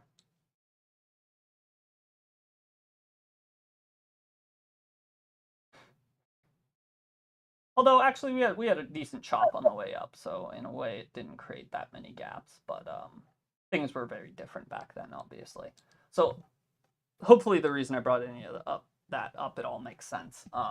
Like So Lycos, yeah. Does that make sense what I'm saying, Lycos? In that like your yeah, yeah, strategy is always yeah, yeah. valid, but there are certain market conditions where you want to put less weight into it. I agree with what you're saying. Like some gap, it will not fill at all. Like It's for rare example, though. when you look at gold as well. So there's a Mm-hmm. lot of imbalance. It's not going to fill. But like what I'm saying is like is the liquidity. So the gap is like I call it a fair value gap. It's not like a gap. A fair value gap is like when price go to those gap. It's a fair value for you to buy or short the markets. What I'm talking about here is the liquidity. It hasn't taken out like it hasn't pushed the long trader out of the market yet. So they can enter the market and long the market for price to go higher. So they keep creating those liquidity pool. And if you see like it wick lower, but it doesn't take out those liquidity, it keep creating like, okay, relative equal low, and it creating more and more and more liquidity below those wick. So I think when it's gonna attack those wick, it's gonna be very, very brutal. Like it's gonna go like very brutal. Like it's gonna wick and gonna destroy those liquidity pool, those things. And when it's weak, those through those liquidity, those fair value gap is a good buying opportunity. So that's what I'm saying. So what I'm saying is right now is like if price at per exchange, it doesn't take out the all-time high yet. So we still have like a big liquidity pool above a little bit above the all-time high, and it start to trade lower and take those liquidity. I think it's a good buying opportunity. So it intact like the Yep. first liquidity pool. Okay, we can buy there. I'm talking about like spot buying at all. I'm only talking about spot buying, not talking about like trading futures. It's Yeah. different thing. So tag that one, okay, you can buy there and tag another liquidity pool like the consolidation on the way up. Okay, you can buy more there, and your target is the all-time high because like a big liquidity pool, it hasn't taken out yet. They create like relative equal high there, and they're gonna attack like the long traders first, and then they're gonna take out the short traders, and then they're gonna rip the market lower or going higher. I don't know. It depends on how it reacts to it depends on how price reacts to those liquidity pool. That's what I'm saying. It's not like about filling the gap or not, but it's a fair value gap for you to buy or short the markets. I'm Yep. talking about like the liquidity pool, like the whole way up, they hasn't taken out any long trader, like the big positions. Just a small one, like when you look at hourly chart, it's Well, not like so that. think see now you're getting away from charts and metrics and getting into like psychology, like taking out long traders and stuff, and you can think of the Yeah, same thing opposite. You can think of the same thing opposite. This could potentially be a bad market for bullish traders and longers because they're not being given opportunities to enter. So like you could think of it as like price has to retrace because we have to liquidate some of these longs. But you can also think price probably won't retrace because it doesn't want to give people a good opportunity to enter longs. Right? It's the exact yep. same thing. It just depends how you think about it. And so what I'm saying is I agree with everything you're saying, but once per cycle, there is a time where this like it doesn't apply, right? Um, the fair value is unknown. Liquidity pools don't know the fair value. We are in the middle of a run that is repricing Bitcoin fundamentally, right? So it's like some of these run ups, right, that I was drawing earlier. Like, I know we're not disagreeing actually. So yeah, I totally get what you're saying. And it's really what your strategy in particular is really helpful for consolidated zones. So trading with your style works really well somewhere like here or down here even. In my opinion, it just works a little bit less good on longer term runs. So like if this yellow box were to continue, your strategy would probably underperform the exact same strategy if you were using it in a consolidation type phase or, area. That makes sense, right? That makes sense, yeah, Yeah, because like that's all I was some trying to period communicate. of time, like my trading was like, oh my God, it's so good. It's so like it's good. But some periods like, okay, Yep. it's kind of weird right now. Price There's doing there's no something like I strategy don't like. there's no strategy that works well in every market condition, right? That's like just silly to think. So it makes sense. Like there are different strategies that are good for different, uh, yeah, market conditions. It's the same in TradFi, right? Like hedge funds, investment bankers, they're going to be using different strategies with their algorithms and everything in a bullish market than they would be in one that they anticipate being bearish. Um, yeah, that's just the nature of it. It's funny, as crypto started ripping lately, a lot of my real life friends have started hitting me up again and, asking about how to get into crypto and do stuff. And it's crazy. Some of them don't understand. Like one guy asked me, he was like, "Hey, what's a good app to just look at candles? I want to flip some soul." Um, and I was like, "Oh, like TradingView is great. If you want candles on the same app you're trading with, check out Binance or Coinbase, blah blah blah, some stuff." And then his follow up message was like, "Cool. How do I know when I should buy and sell?" And it Is that reminded me. I was like, "Okay, that question's absurd to me, right? If there was just a magic answer to that of like here's when you buy and here's when you sell, everybody would be rich, and so no one would be rich. So it's literally not a thing. But people don't realize that unless they've been in the market. You have to actually. I'm kind of going off on a tangent now, but it's interesting as more and more people come into crypto. Same with stocks actually. Like Robinhood made stock trading accessible to anyone with an iPhone in the U.S. Um, there's people now engaging in the markets in ways that they just have no idea.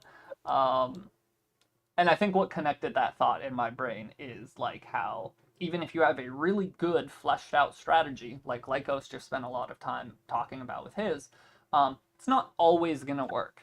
And so I'm not gonna spend time explaining that in detail to my friends, but I basically just tell them like there is no one size fits all. There's no like indicator or strategy that's always gonna work. You gotta explore, play around with different ones, see which ones work in different time frames, market conditions, etc. And that's just the nature of trading. That's just how it's always going to be. Not just for crypto, for Web 2 and everything. So one thing I want to note about like the consolidation. So consolidation lead to two things. Consolidation lead to expansion, or like when it consolidate, right, and when it expand, it has to go like really quickly.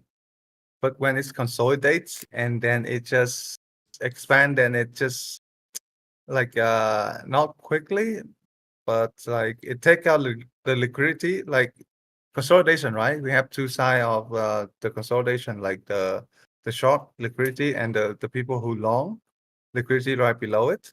So when it expand higher, it need to go like really quickly higher up.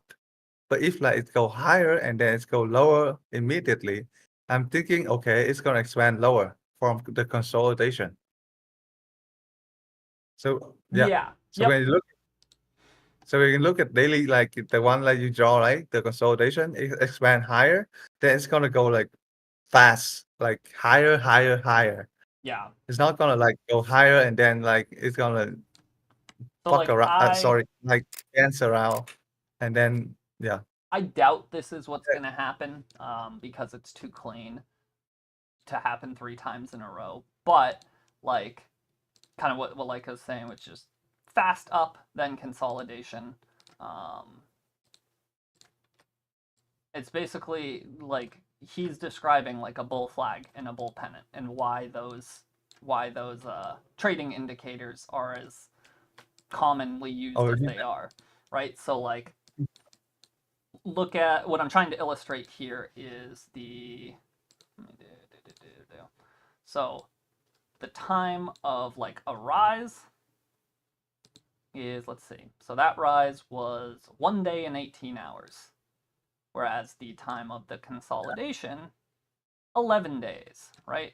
Time of this consolidation 14 days. Time of this rise almost 2 days, right? So like, yeah, things happen quick and then consolidation happens for a while. So I actually don't expect this to happen because that would just be way too clean of like a staircase maneuver. But to illustrate just what Lycos was talking about, like you'll get a pretty fast rise and then either a fast rejection back down or a sort of slower long-term consolidation. Yeah. yep. So this one looks like a buying and selling model to me. Let me see, like if I can find it. Buying, buying, buying and selling model. ICT. Oh, okay. If you search this one on Google, I think you will see it.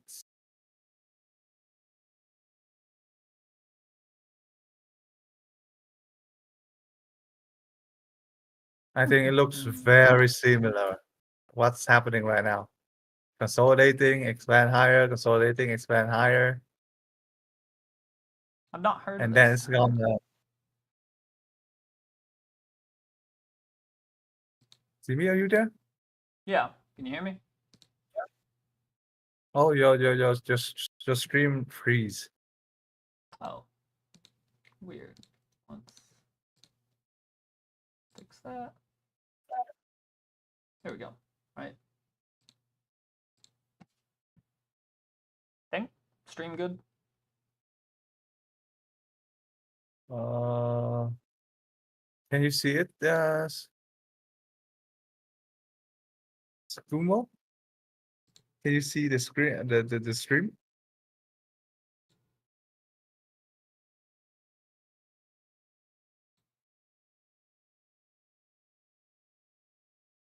No, No, Sukumu, he's can you saying my see stream is down.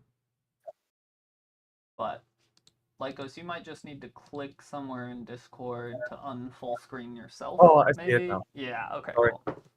Yeah, I haven't heard of this term before. ICT, Inner Circle Trading. The Inner Circle Trader Trading Model is a framework for understanding market movements and identifying potential trading opportunities focused on the actions of smart money or institutional players, and emphasizes the importance of identifying and understanding how liquidity is created and consumed by institutional players. Buy side liquidity is located above swing highs, while sell side is located below swing lows. Oh yeah, he's my mentor. Yeah.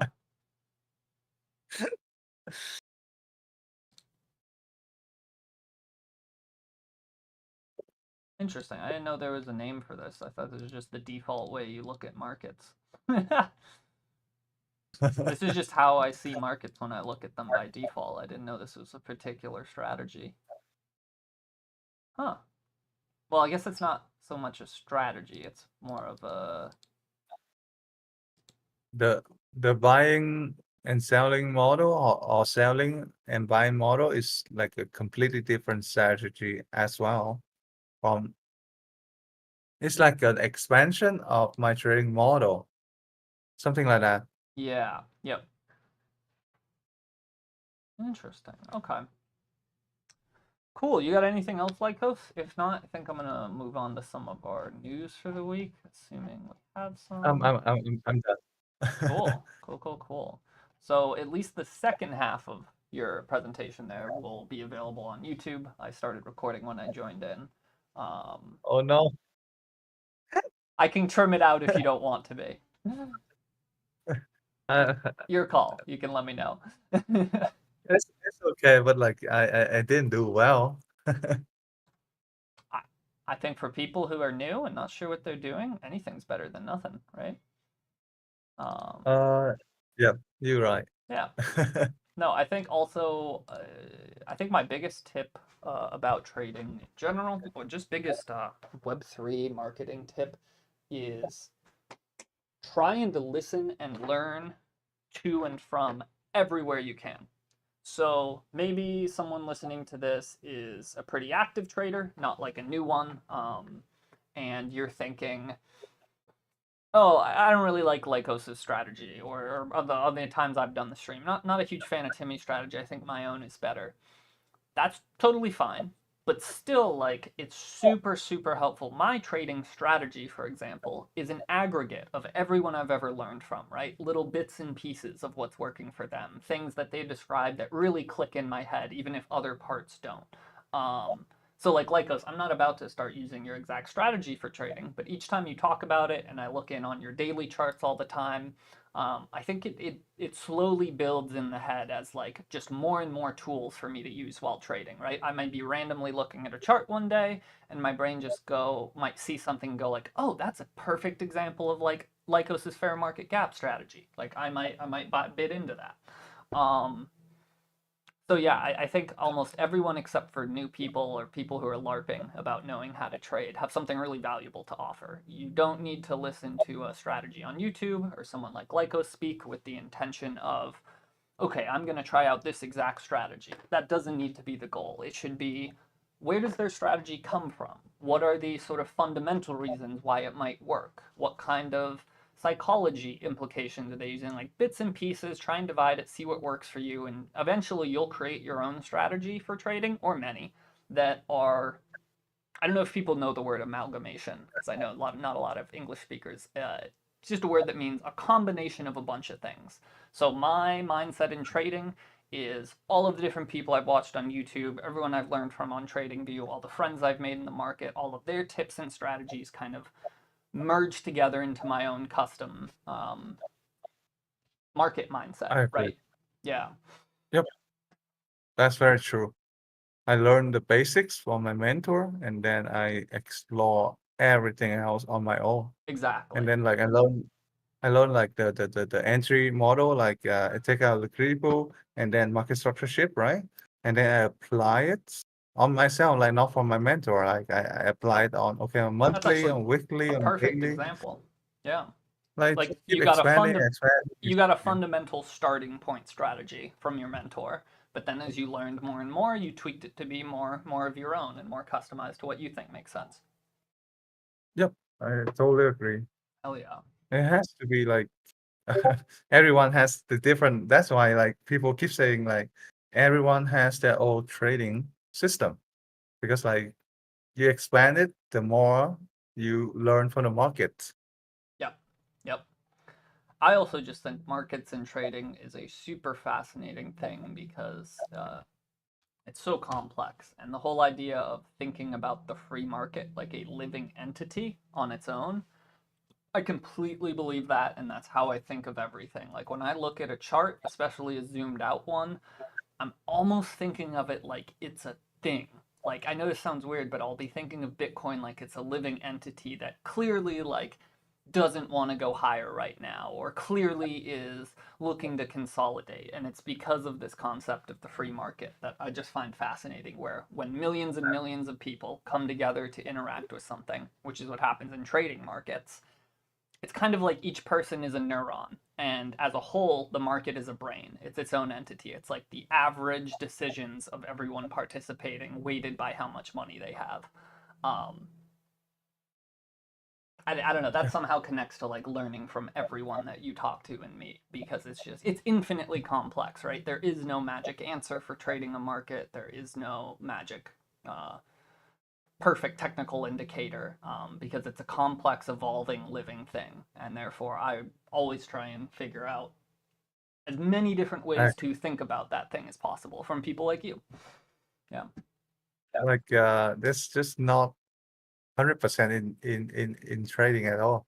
Like everything is uncertainty, and you have like those tools to help you to get like higher probability of you being right. And it's just like really fascinating. And I I love trading. I don't know. Yeah, I love trading. Like it just excites me when I look at the market. But like the most boring part of the market is like most of the time you just look at the market and you do nothing. Yeah, and then every now and then you make that. Yeah. No, Yeah, I lost yeah, so just much. like look at the market. I lost so much sleep in college. Like when I would go to bed, I would literally just be staring at this chart on my phone for like hours and hours. Just like I'd have my positions placed and my stop losses, but I'd just be like, okay, now I just wait and watch. You know? I'm really happy like I have a trading hours and I don't have to look at the chart all the time. But like even in the trading hours, I still look at the chart and do nothing. I just look at it. Yep. And Yep.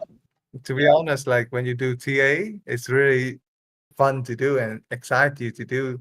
But like when you get into the trading stuff, you have to wait and it's just waiting and waiting and waiting. And it's really boring. That's why yesterday when I was streaming, I was talking at the end to Sakumo and I was like, I want to do some like live trading streams where I scalp trade and like swing trade, but the issue is I think I'd probably trade badly because I knew I was in the short time frame of a stream, right? I would feel like I'd want to place more trades than I could or than I should, when really I should just be Yeah, waiting, but it'd be like, okay, I'm streaming for 2 hours. I want to try and do as much in this 2 hours as possible. That's not always how the market works. Like if I happen to pick a stream time where the market's pretty chill for 2 hours, probably just gonna lose money if I'm like setting a bunch of trade. Yeah. So I it's think like yeah. sorry. No, no, you can go ahead. I I think like you should choose like the time when like for example you look at the economic calendar and you look at those time for example like in New York trading hours, right? And around 8:30 to 11 and you look at the economic calendars and you have like a lot of news in that time. I think there will be a lot of volatility in those period of time so you can like do live trading Yep. or else like it's just likely to consolidate. For example, the upcoming one is on Thursday. We have like four economic news, and I think on and it's also on like the New York AM session as well. And I think if you do like a stream around that time, I think it would be great. Or like for next week, Actually, uh, yeah. When is our? Let me we see. have FOMC meeting at 2 p.m. on Wednesday as well. So I think like if you do live trading around that time, I think you will have like a lot of they have like more things to do. Yeah. Yep. No, actually, tomorrow might work perfect. I have a tea time scheduled at 10, so maybe I'll kind of morph that into a live streaming trade because things will probably start picking up by 10 if not 11. um, cool. Okay. We're gonna quickly glance at a couple news things. I haven't looked at any of these yet. New Bitcoin ATH, as we know, I don't even need to click on the source here. We've all been watching. I have a feeling we will have broken above 110K by the end of the week. I don't know if we'll have stayed there or if it will be a wick, but I think just I don't know, just based on history, when you get this close, like either we're gonna pull back really hard to like 100K or 90K or something, but I don't see anything to indicate that in the charts yet, or it's just like teasing us on our way. So I think we'll see 110K sometime within this week. Not sure if we'll stay above it or it'll be a wick, but Bitcoin is clearly trying to start a new bull run and a new leg up, in my opinion. Fear and greed, 70% greed. Let's see what it's at today, because I'm sure that was a couple days ago. Only Oh, 69% greed. Look, we've improved so much. Um, BTC dominance is down. That's actually a little interesting. I mean, oh, okay, just on the 24-hour. Um, do you use Fear and Greed Index much for anything? I actually don't. I look at it every now and then when I'm curious, but I know I some don't. people really like it and use it a lot. I think it just I just don't it doesn't compute in my brain how the fear and greed index is super helpful, um, because of Bitcoin's like core nature as a wait, I need to explain this better so I don't sound like an idiot. Um, with any other asset that we've traded before Bitcoin, stocks, really good example. Gold and things like that still fit. There are a lot of specific things you can point to try and figure out what it should be valued at, right? For a company, you might look at its total assets, its revenue, its a bunch of statistics like that to try and say like, oh, and especially compare it to other industry leaders, like its fair value is probably 2 billion because it has X in assets, it has X profit and loss revenue over a year, whatever. And even with gold, you can do similar things like X amount is being used per year in electronics. We have so much more price history on gold. You can look at more TA things. With Bitcoin, I know it's been around since 2010 or whenever, but I think it's still fundamentally defined as an asset in price discovery, right? So, like, people don't, the ongoing conversation, the reason people trade Bitcoin is because the world has not decided what it's worth. And it's slowly deciding, and it seems like, over years and years, it's deciding higher and higher prices. But for that reason, like, it can be definitely good to look at fear and greed. Like, for example, here in these red areas could have been actually a good time to buy. And in green areas, debatably good time to sell. Lines up pretty well. Um, but it's just like Bitcoin is so much more emotional than other assets at its core because a lot of what you're looking at is just got like, how do I think Bitcoin can affect the world as a whole? How much will it get adopted? All these things that are speculative. That like it makes sense that during bull runs people are going to be super greedy, but that doesn't necessarily mean it's gonna retrace, right? It makes sense that when prices draw down, people are going to be super fearful, but that doesn't always mean it's going to bounce. I've seen charts like this where it stays fearful for months on end, right? I think it's helpful and cool to look at, but Bitcoin is just unique in that it's an asset still in price discovery where people are going to be very greedy and very fearful. And it can be, just like I was saying to you, Lycos, with the trend line, actually. At most, I think the fear and greed indicator should be an extra thing you check in addition to your strategy to maybe further confirm. So, whatever trading strategy you're using, let's say you're around this price level and you're thinking, like, okay, I'm going to close my longs or open some shorts, and that's already what your strategy is telling you, you could quickly come look at the fear and greed indicator, say, oh, okay, look, greed's pretty high. That gives me more confidence in doing it. I would just never trade off of this on my own, or I on don't. its own. Yeah, yeah. So for But me, like if I look at the fear and greed, I would trade against it. yeah, yeah, no, totally, right. When people are Yep. fearful, buy. When people are greedy, sell. Um, and it can definitely help quite a bit. This tab, here we go. Okay, in the I have like a past, question. yeah, what?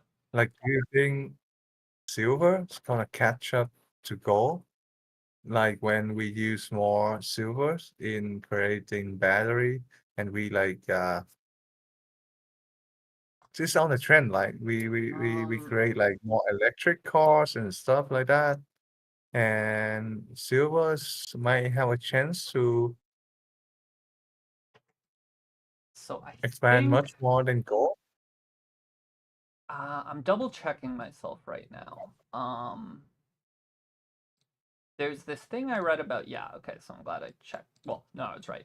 Synthesizing gold, like making more of it, through obviously you can't create it out of nothing, but just like on the molecular level. It's easier and like a lot more done than silver. So when you're thinking super long term for assets like this, you're kind of thinking like when we might run out of them, how much of it is going to be available. I don't look at precious metals too much. I have some positions, but I literally barely trade them. I just hold.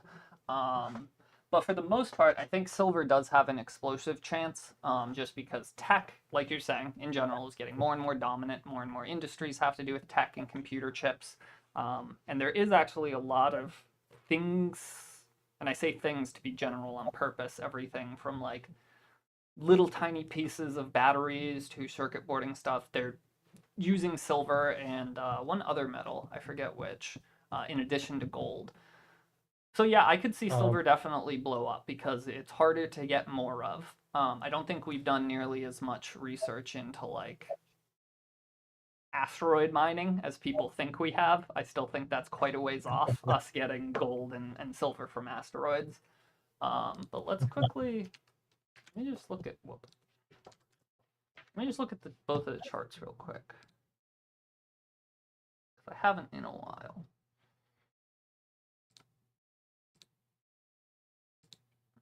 Okay. Am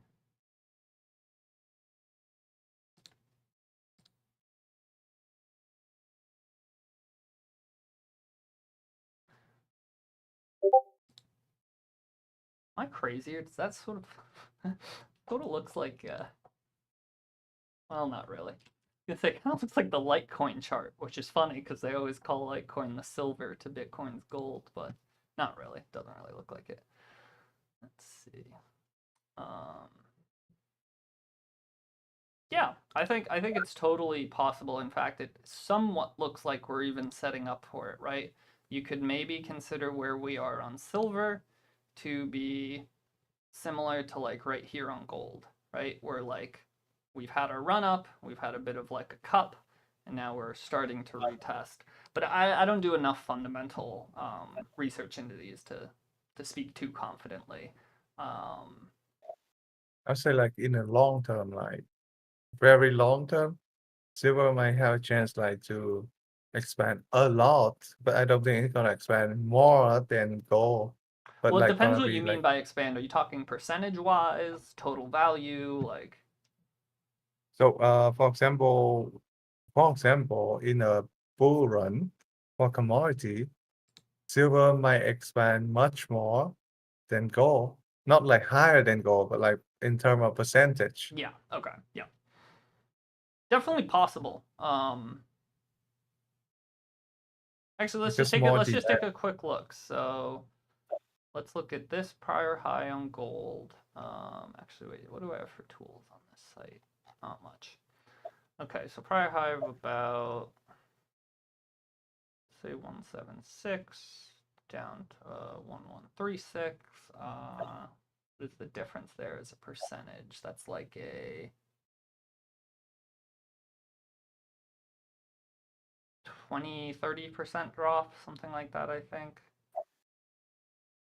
30. Am I doing my math right? From 1.7 to 1.1. It's around 50%. I'm not sure. No, I think it's like around 30% roughly. So now let's check. Let's see silver. So I was more zoomed out on the other one, so I'm not going to go to the total. Oh no, I guess I wasn't actually. So 41 to 14. Yeah, right? So that's a much bigger drop. So in general, kind of similar to altcoins and Bitcoin, I think silver has the potential to be way more volatile and give you bigger returns percent wise. Let's look at the run up too. So gold, see it's starting at 260, runs up to 174. So like 6 or 7x, something like that. Here from 4 to like it's 10 or 11x. So yeah, totally. I think it's possible. It makes sense too, just on a super basic math level. Anything with a Yep. smaller market cap has more potential for volatility because it's easier to move the price. Um, I think these things are so weird because I could be totally wrong, and tomorrow NASA sends out something saying like, we just got secured $10 billion in funding to go out and mine this asteroid we found with gold. Or some company in China says, we just figured out how to synthesize gold at 12 cents a pound. So, like, anything like that could happen just because we're in this crazy age of science. Where it's hard to say for sure. But assuming everything stays standard, if you were just looking to like buy into something now for percentage wise, I think I would go with silver instead of gold, especially with the gold chart looking like this. I'm not trying to buy a top.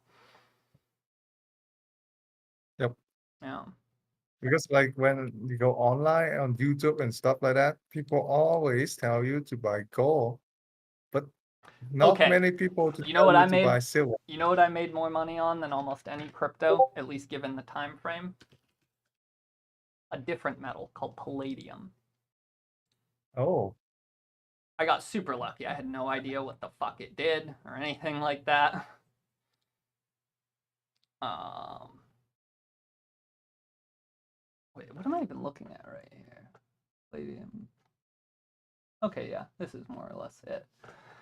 Yeah, I didn't. I just felt like I think it was around 2016, somewhere in here. I looked at a bunch of precious metal charts, and this one seemed like it hadn't exploded much yet. And so I bought in and pulled like a 3 or 4x in a couple years. Nothing crazy by crypto standards. Took a couple years, but that just reminded me because like there are plenty of non-stock assets, whether they're precious metals or otherwise, that are worth looking at. I mean, fucking like lumber. What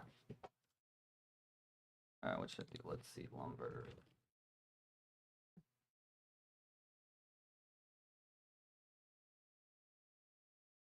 Maybe that's not a good example. Well, actually, it could be for your type of strategy, right? It's not something that's ever rising. It's something that's super choppy and could be good to trade. So there's tons of assets out there. Yeah, if you're looking to diversify, I'm with you. I don't get why people always only point to gold. I think it's just because something everyone knows. Like, oh, I've heard of gold. I know it's valuable. Maybe. and you're buying silver, it's yield more in the long term when like the bull markets come. Mm-hmm.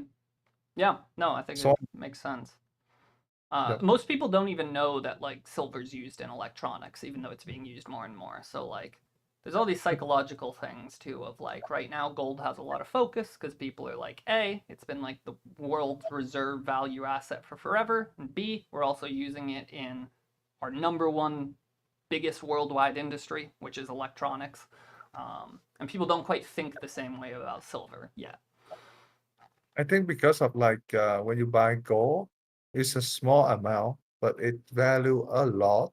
But like to put the same value on silver, it's gonna be like a lot and a lot of silvers.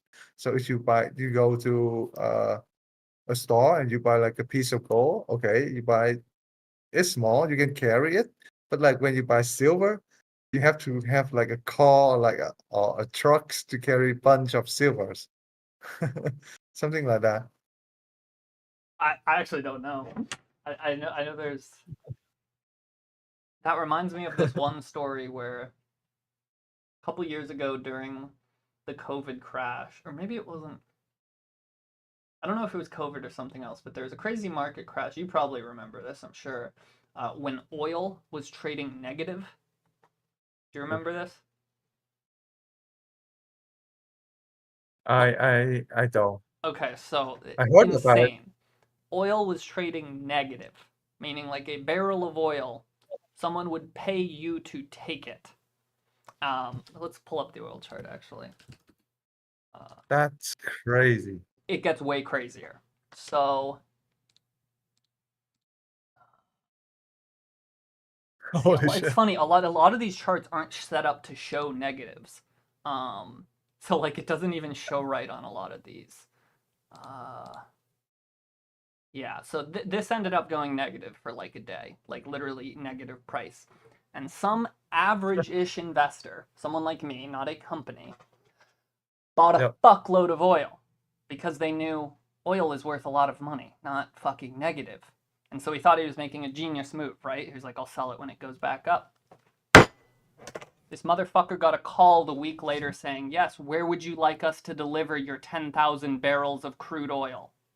And he had to like figure that out because like that was the deal. Like the issue that was going on is there was, I guess, a surplus or something and just a bunch of chaos going on where literally negative prices mean I have too much of this, I'll pay you to take some. And I don't think he thought about that. He thought it was just paper trading, but I guess he bought spot. And so he got a call being like, "Where do you want your crude oil delivered?" And he was like, "Fuck!" Like I think he sent it to his front yard or something. But yeah, I want to see. That's crazy. No, it was. I didn't know things could trade negative. like, let's see what it got to. Minus $37 a barrel. So it's not like it dipped That's just under $1.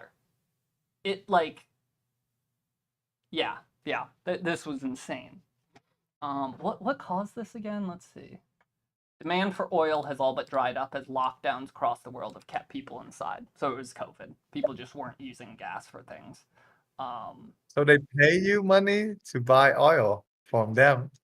That's nuts. Technically, I don't think anyone was prepared for it. It had never happened before. I don't think systems were like technically that was what the rule said, so that's what happened. But I don't know if like that was planned because nobody thought an asset would go negative.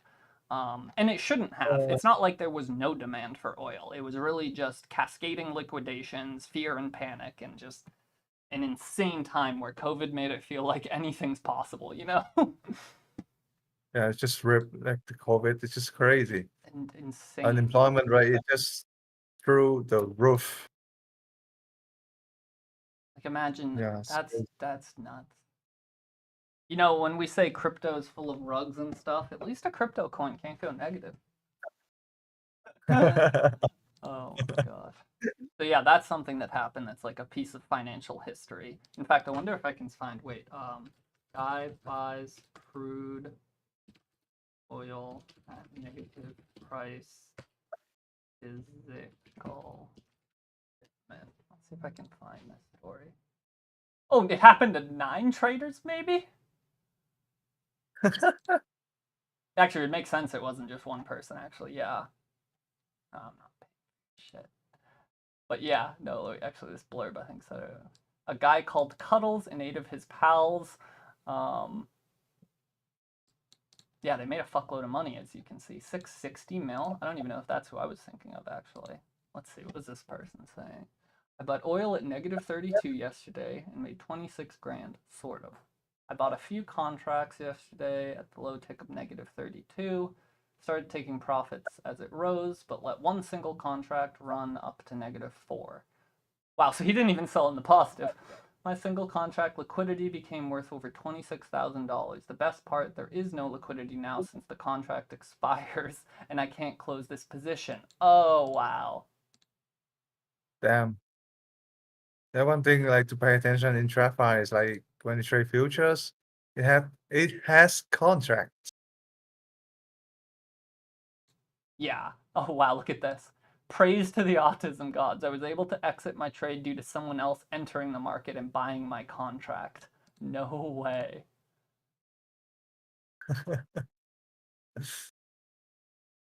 Wow. Yeah, so that happened. That was crazy. Okay. Moving on here. Is this the Genius Act? Let's see, Texas Strategic Bitcoin Investment Act. Yeah, I think we dove into this bill in detail last week, actually. If you want to go rewatch the thing on YouTube, we actually fed the bill itself to ChatGPT and asked a bunch of questions. Let me double check this is the one that we looked at.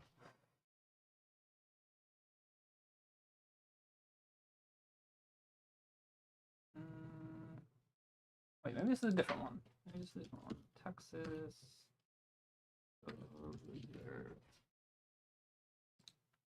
Oh no, this is a different one, I think. Yep. I think we also talked about this one, but not the one I was thinking of. So check it out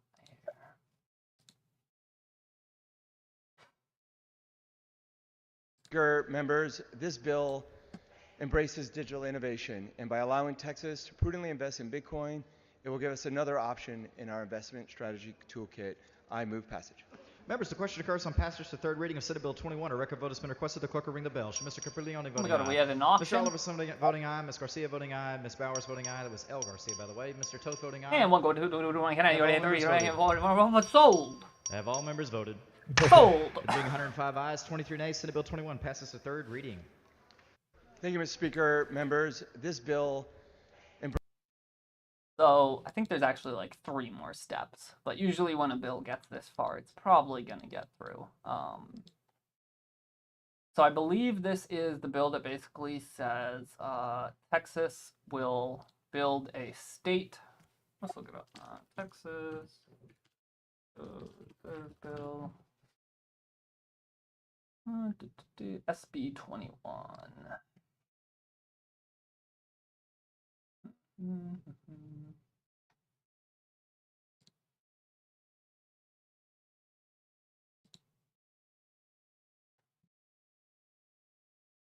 Allowing the state to invest in Bitcoin. How do you call yourself a news site?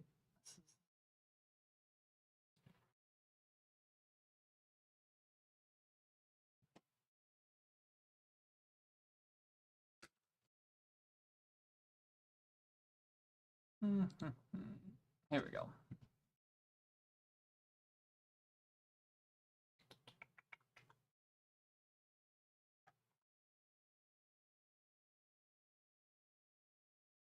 The whole thing.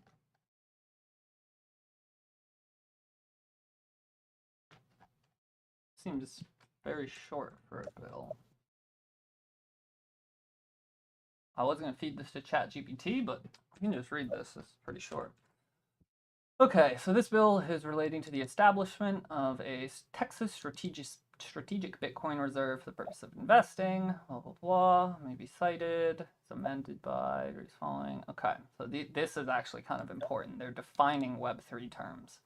An airdrop means a gratuitous distribution of cryptocurrency to persons who hold cryptocurrency, generally made in a broad, equitable, and non-discriminatory manner. Bitcoin means a type of decentralized cryptocurrency created by a peer-to-peer network that operates independently of any central authority or bank.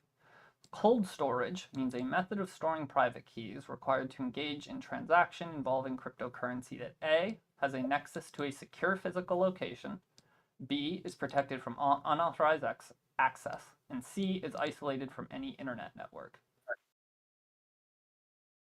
Don't hardware wallets connect to the internet? Lycos, do you use a hardware wallet? I don't. Yeah, I don't trust them. I don't trust them. I'm not putting my coins on some physical thing that a company made. That defeats the whole purpose of crypto, in my mind. But I'm pretty sure that most of them can talk to the internet. That's weird. Cryptocurrency means a type of virtual currency that utilizes, okay, we know what that means. Fork means a change to the consensus mechanism of a distributed ledger that creates, this is interesting that they're actually using language like this. They're not writing Bitcoin. That means whoever's writing they're not writing blockchain, which means whoever's writing these laws actually understands Web3 a bit. Because if they had wrote blockchain here instead of distributed ledger, this entire bill would not apply to Hedera, IOTA, anything that's not a blockchain, right? IOTA's a tangle, not a blockchain. Hedera's a hash graph, not a blockchain. And there's going to be more like that. So this is actually impressive. Whoever wrote this knows something about Web3. Qualified custodian means a state or federally chartered, okay, this one might become important. State or federally chartered financial institution or other entity regulated by the state that has custody to a virtual currency. So Coinbase will probably, just as an example, will have to probably do a couple things and meet certain goals to be counted as a qualified custodian in Texas. The reserve means Texas's strategic Bitcoin reserve. Virtual currency has a meaning assigned elsewhere. We're not going to go read that.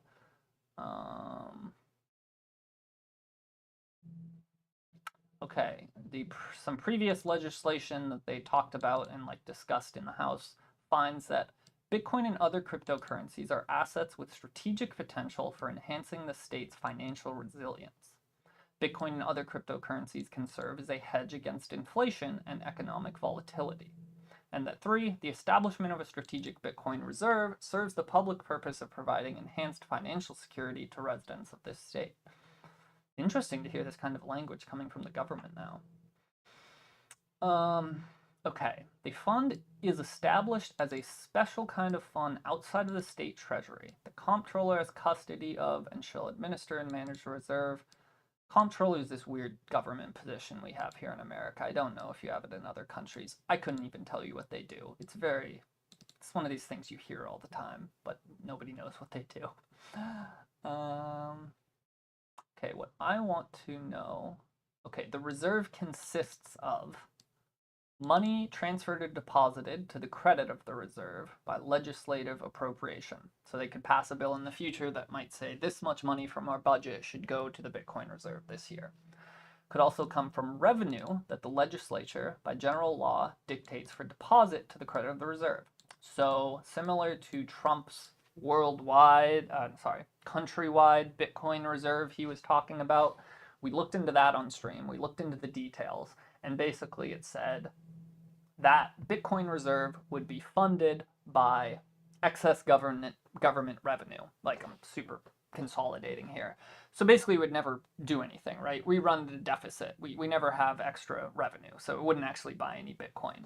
But this is saying that they might pass some legislation kind of similar to that that might say something like, I'm just making this up, 10% of all revenue we receive from business taxes will be used to buy Bitcoin for the reserve.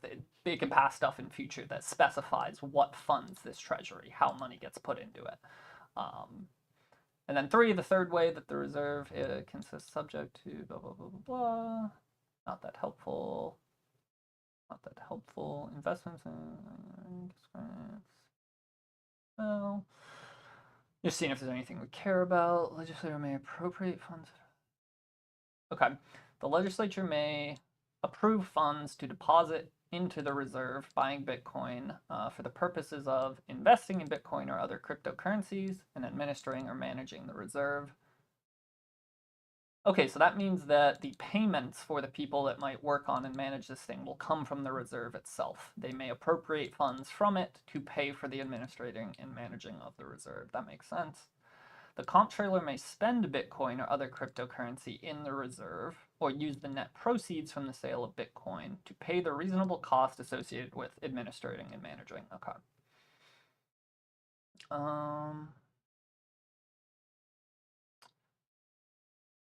Oh, interesting. Bitcoin or other cryptocurrencies purchased using money in the reserve must have an average market cap of at least 500 bill over the most recent 12-month period. Interesting. So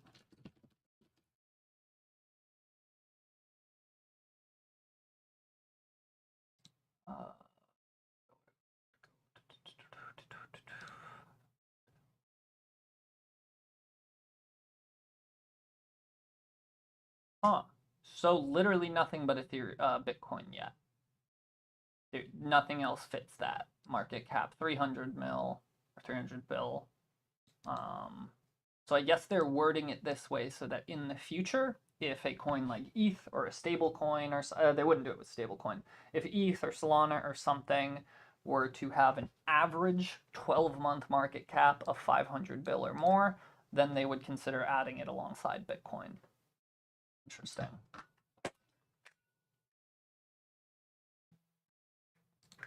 I just realized we haven't been listening to any music during this, have we?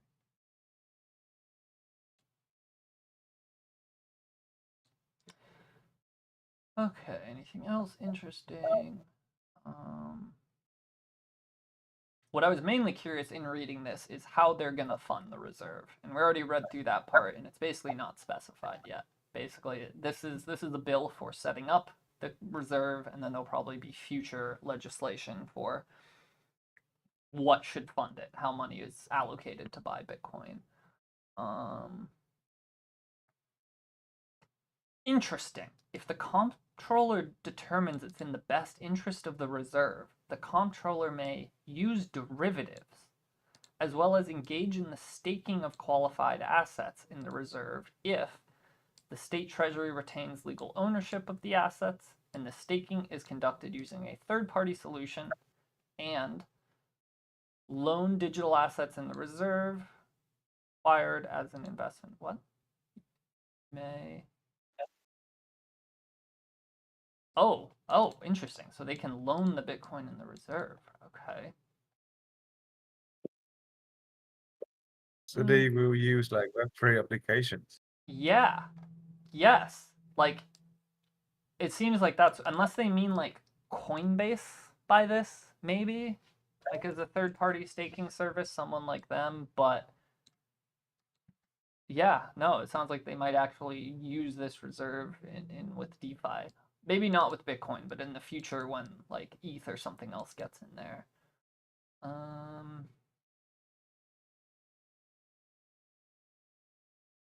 Gonna accept donations. Interesting. So anyone could just donate to it.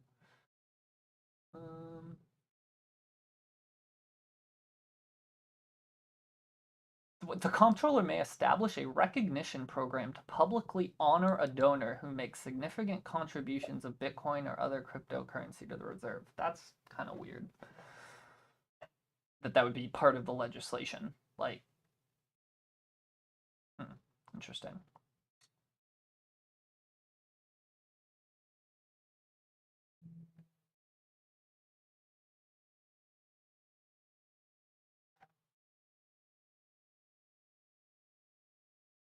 Okay, interesting. So this all seems pretty good. It looks like a lot of the details are going to come in future legislation in terms of some of the more important stuff, like the nationwide Trump Bitcoin reserve Trump was talking about. When we dug into the details there, it became a lot less exciting because it was like, how are we going to get the money to pay for this Bitcoin? We're allocating money that doesn't really exist. But this one, it's still sort of open-ended, so we'll have to see. We'll have to see what there's lots of cool things they could do. Like, let's say they buy some Bitcoin using just budgeted funds straight up, and 5 years down the line, Bitcoin's gone up a lot, and they now have like a decent pool that they're sitting on. They could do something like cash out a chunk of their Bitcoin. Let's say they cash out enough to give them $100 million in liquidity. They could then do something like say, we want to invest this 100 mil of liquidity in renewable energy here in Texas. So they set up a grants program where that went towards solar and wind farms. And one of the requirements for the grant could be something like 10% of all future revenue from yours needs to go towards buying more Bitcoin for the reserve. And that's just an example off the top of my head. There's a lot of interesting ways this could be used to incentivize things, create flywheel cycles of money where you're funding something that will help you buy more Bitcoin in future. So that's interesting. I didn't think Texas would be first on that. Texas is not a very tech literate state here for people who don't know. But cool. I heard about this. Thrive targets the 75,000 Bitcoin from Mt. Gox claims.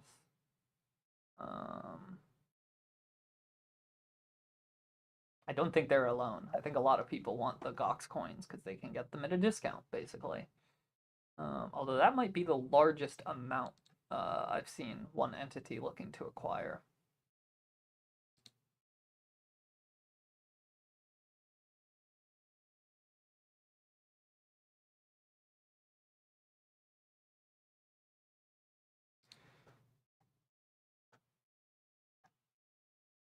Interesting.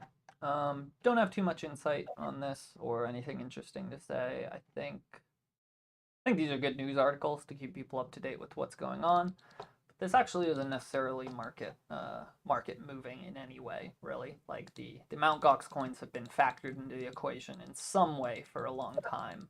It'd probably be better for an entity like this who's pro Bitcoin to get them and plan to hold them than for it to go to some kind of liquidation auction or to someone who just wants to dump them the second they get them because they got them at the discounted price.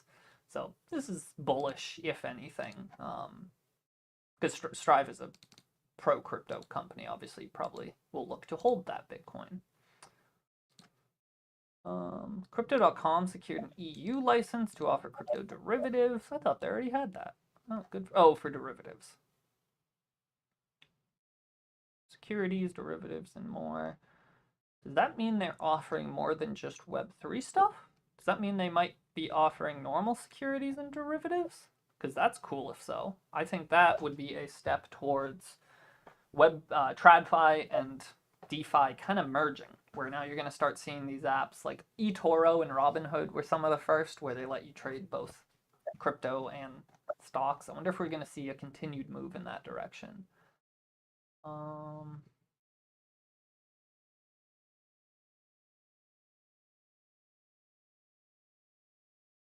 Bitcoin ripping. Yeah. It ripped right back up. I'm very happy. I think I entered my long somewhere in here. I think like right here. Not entered, added to. Well, let's see. Yeah, I like having this little chart at the top there. You can focus on I other agree. things and always keep an eye on it.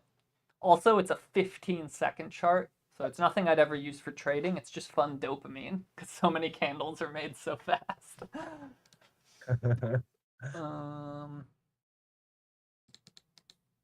Oh, interesting. I'm not even going to click into this source, but actual usage on Ethereum seems to be coming back. Makes sense. As Ethereum's price is going to rise, a lot of the assets and projects on it are as well, which is going to have more users using them, trading them, etc. Binance Alpha 2.0 reached a new ATH of 2 billion on May 20th. That was yesterday. Let's see how much of a new ATH that is. Quite a big one. Or no. I think they must have meant to say the 19th. What is this exactly? What is Binance Alpha 2.0? I don't even remember. Is it their like, yeah, it's their like kind of pump funish type more formal thing. Interesting. That's a fuckload of volume, to be honest. Let's see. 2.37 billion. Well, I think actually 2. Yeah. You see. Okay, that's interesting to see in the current market spot because it's just another little thing to confirm that we might be starting a bull run, right? A bigger bull run. That there's a lot of uptick on accelerator, pump.fun, launching type platforms like Binance Alpha. Yield-bearing stablecoin market cap grew to 11 billion, now making up 4.5 of the stablecoin market. Compared to just 1%. Oh, interesting. Okay, so what do they consider? Let's see.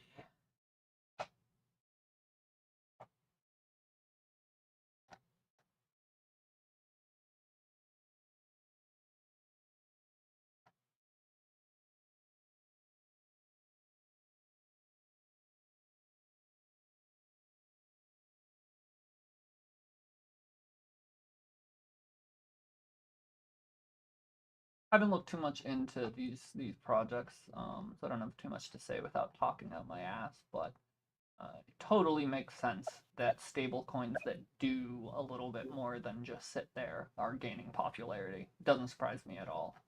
We live in this world of like, there's always something you can do with your assets, whether it's lending, using them as collateral, whatever. So it kind of makes sense that we trend towards being able to bake in some of that utility to the coin you're holding. So me holding a USD stablecoin that's also somehow giving me the yield that the free market as a whole is willing to pay, right? So like if you go to Aave and you lend USDC, there's a certain APY rate you get because there's a certain demand for it. Baking that into the coin the way like Athena's doing, and I guess a couple others. I haven't heard of Open Eden, Reserve, and Falcon. Probably look into those. Van Eck announced a new fund to invest in real-world applications on Avalanche.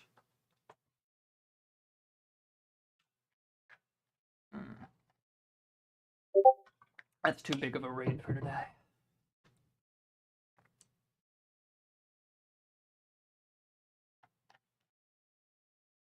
But cool. Glad to see Avalanche getting a little more traction. And finally, Circle launched CPN, which they have been talking about for a long time. I actually did not see this tweet.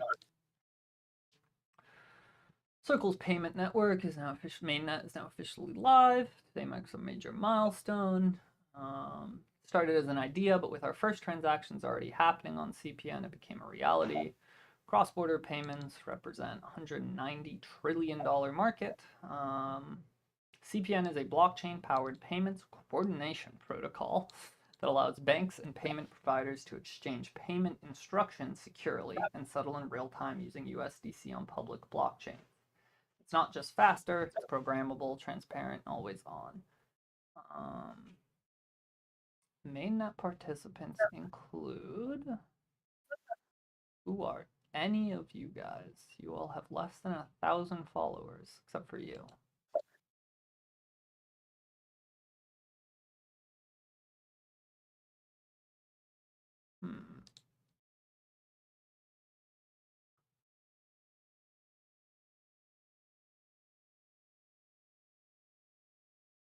Never heard of them. Definitely never heard of these guys. So let's just check these guys though. They do have a gold badge. I'm assuming this is just gonna be...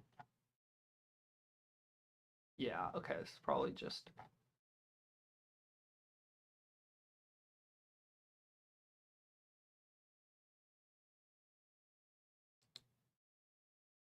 Payments in USD without a US bank account.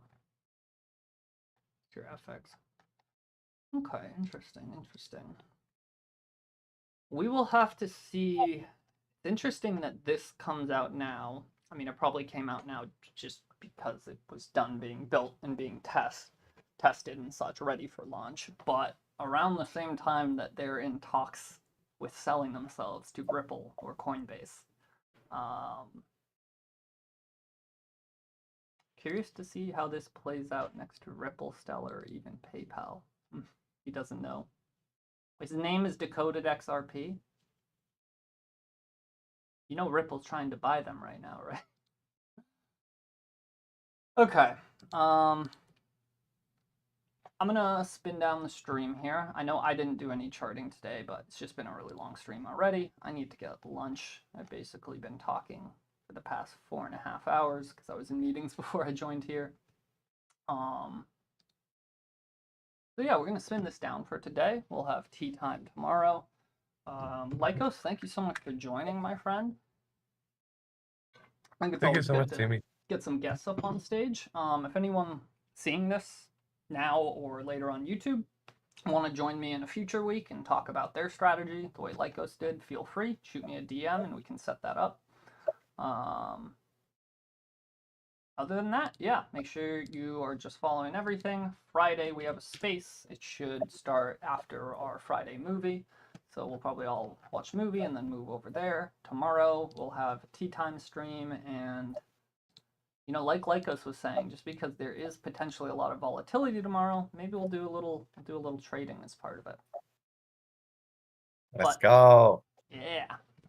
Cool. So for now, let's just keep that let's all hope that this Bitcoin momentum keeps on keeping on. Maybe we'll see 110K today even. I think it's possible for sure. In fact, we're, what, $2,000 away? Let's see. All right, everybody.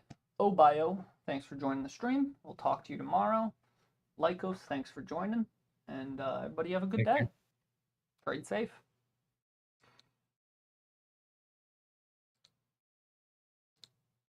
Oh wait, gotta end the event. There we go.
Oh, I always forget to end the YouTube stream.